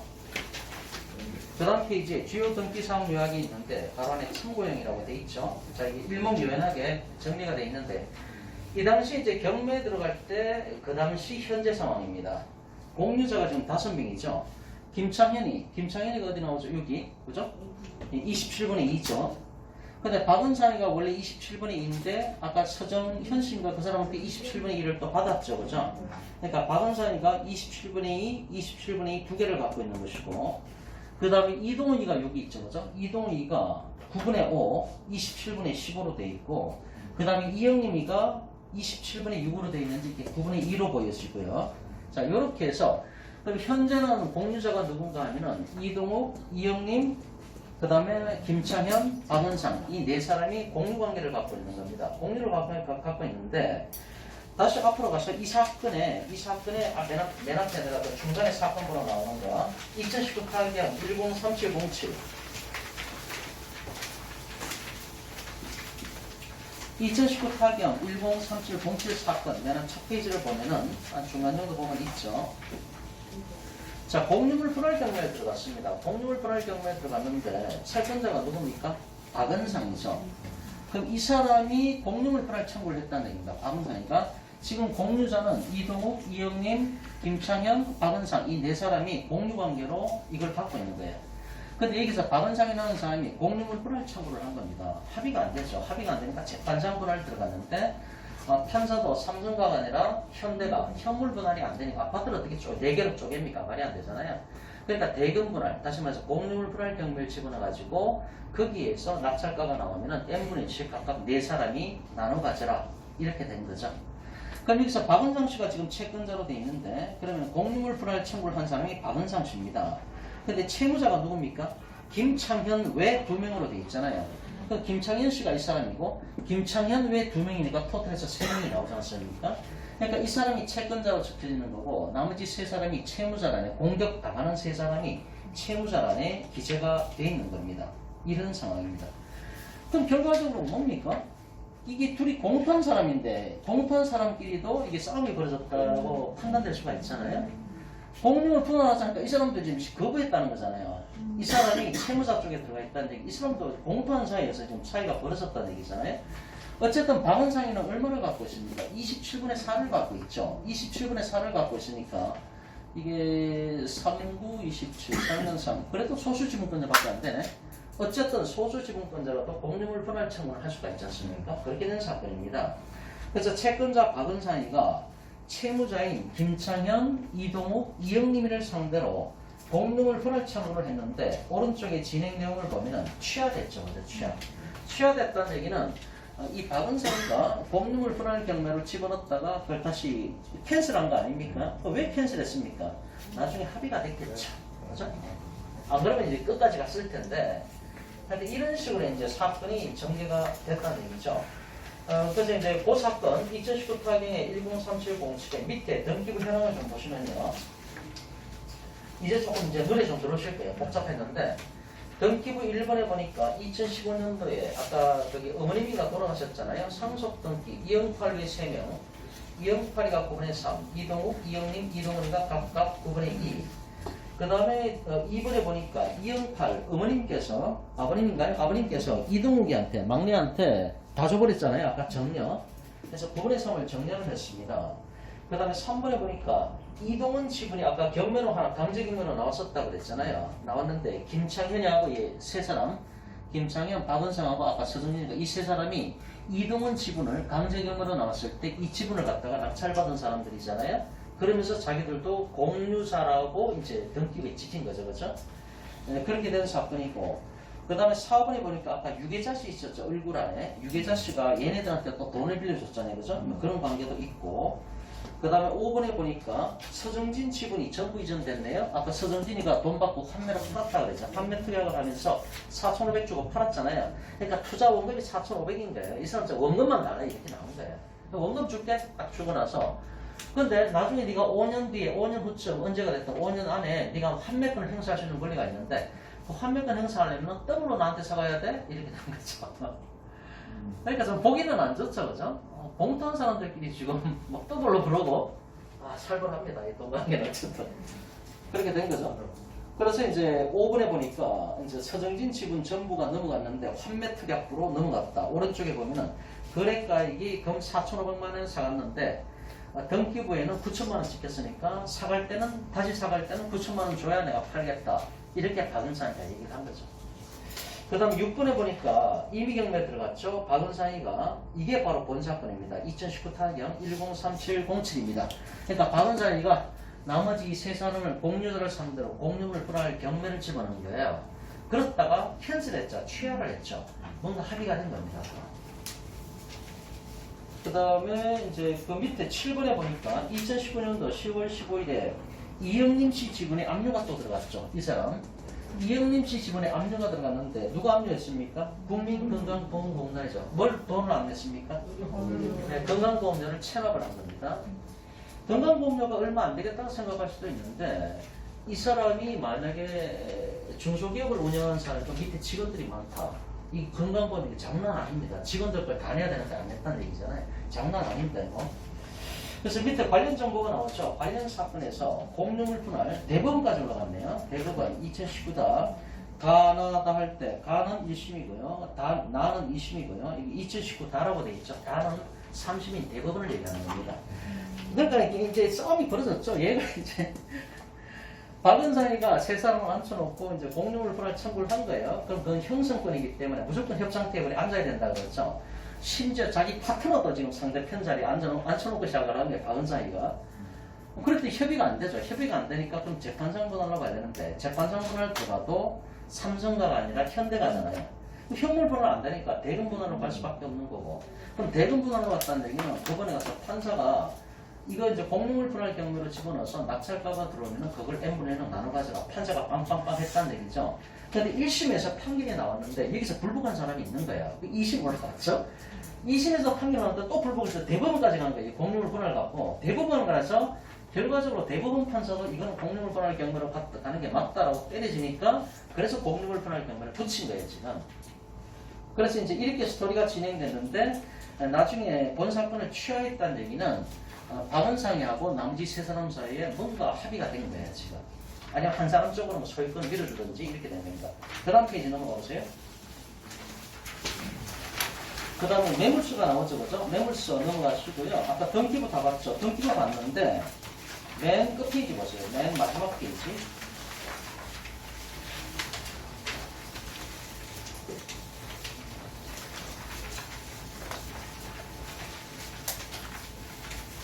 맨 마지막 페이지에 보면은 6페이지라고 되어 있는 맨 끝장입니다. 맨 끝장. 17번 되어 있는 게 있습니다. 17번. 맨 끝 페이지. 마지막 페이지에 그 17번, 순위번호 17번, 18번, 19번, 20번 이렇게 되어 있죠. 그죠? 이게 제가 등기부를 뗀 게 열람실을 보시면 맨 밑에 21년도 12월 5일이죠. 작년 말입니다. 작년 말에 저희가 이걸 갖고 공부를 또 했었거든요. 스터디 할 때. 그 당시에 제가 기억을 하는데 이걸 등기부를 떼봤어요. 나중에 이제 1년이 흘렀으니까 그 다음에 이제 이 관계가 어떻게 되는지 궁금해가지고 그래서 봤는데 17번 있고 18번을 보면은 자 지분이 이전됐죠. 4번 이동욱, 4번 이영님, 그 다음 5번 이동욱을 제외한 공유자선은 지분 전부 이전 2020년도 10월 21일에 매매가 됐죠. 매매가 됐고 공유자 27분의 6 이동욱께 지금 넘어갔다는 얘기인데 지금 이동욱이가 여기 있잖아요. 9분의 5 그죠? 거래가액은 2억 8천입니다. 그죠? 2억 8천 2억 8천인데 이것이 지금 매매로 넘어갔다는 얘기거든요. 매매로 넘어가고 20번을 보시면은 4번의 이영님 지분도 전부 이전된다라고 되어 있습니다. 그럼 공유자가 누굽니까? 누구한테 넘어갔습니까? 9분의 2 이것도 누구한테 넘어갔습니까? 이동욱이한테 넘어갔다라고 되어 있잖아요. 그럼 이영님 지분이 이동욱이한테 넘어갔다는 얘기입니까? 지금 매매로? 그렇게 보는 게 맞습니까? 예. 그 다음에 위에도 이동욱이고 그러니까 결과적으로 이제 이게 지금 작년 12월 달 등기부이기 때문에 지금 이제 벌써 한 8개월, 9개월 지났지 않습니까? 현재 등기부를 떼봐야 요 관계가 어떻게 정리가 됐는지를 알 수가 있겠죠. 그래서 이것도 작년 말에 제가 떼놓은 거예요, 보니까. 근데 어쨌든 저희가 공부할 게 뭔가 하면은 이렇게 뭐 쭉 넘어왔는데 이 이동원 지분에 대해서 이동원 지분 9분의 2에 대해서 이 세 사람 공투자끼리 들어가가지고 지분을 낙찰을 받았다는 얘기죠. 처음에는 지분 경매였습니다, 이것도. 근데 지분 경매에서 9분의 1을 갖다가 세 사람 공투자가 낙찰을 받고 나서 그 다음에 이제 세 사람이었는데 여기 뭐 서정진인가 하는 사람은 이제 못 기다리니까 자기는 투자원금 4,500 빼달라니까 그럼 빼줄게. 빼주는데 환매 특약부 매매 방식으로 했기 때문에 네가 나중에 사갈 때는 더블이 9천만 원을 줘야만 내가 9분의 1을 주겠다. 이렇게 된 거죠, 그죠? 이렇게 된 상태고. 어쨌든 서정진이는 떨어져 나가고 공유자가 하는 사람, 두 사람, 세 사람, 네 사람인데 처음에 지분 경매를 시작을 했는데 이제는 박은상이가 자기가 지분이 27분에 사니까 소수 지분권자도 공유물 분할 청구할 수 있으니까 공유물 분할 청구를 해서 공유물 분할 청구 소송을 거쳐서 공유물 분할 경매로 지금 들어간 겁니다. 대부분까지 가서 확정됐죠. 얼마나 싸웠겠어요. 대부분까지 갔으니까. 그런데 공유물 분할 경매를 들어갔는데 나중에 박은상이가 경매를 취하했다는 얘기는 이 사람들끼리 뭔가 합의를 본 게 있는 거고 그거는 최근 등기부를 빼봐야 이 법률관계가 어떻게 정리가 됐는지를 알 수가 있다는 것이죠. 자, 질문하시고요. 이제 이런 식으로 이제 지분 경매라든가 공유물 분할 경매는 이런 식으로 진행이 됩니다. 그래서 이렇게 만약에 이제 자본이 많지 않은 분들은 이렇게 지분 경매를 하셔서 대신에 시간은 걸립니다. 공부도 할 때 이렇게 지분 경매 해보시는 것도 괜찮을 것 같습니다. 자, 뭐 질문 있으면 하시고요. 없으면 여기서 일단 마치겠습니다.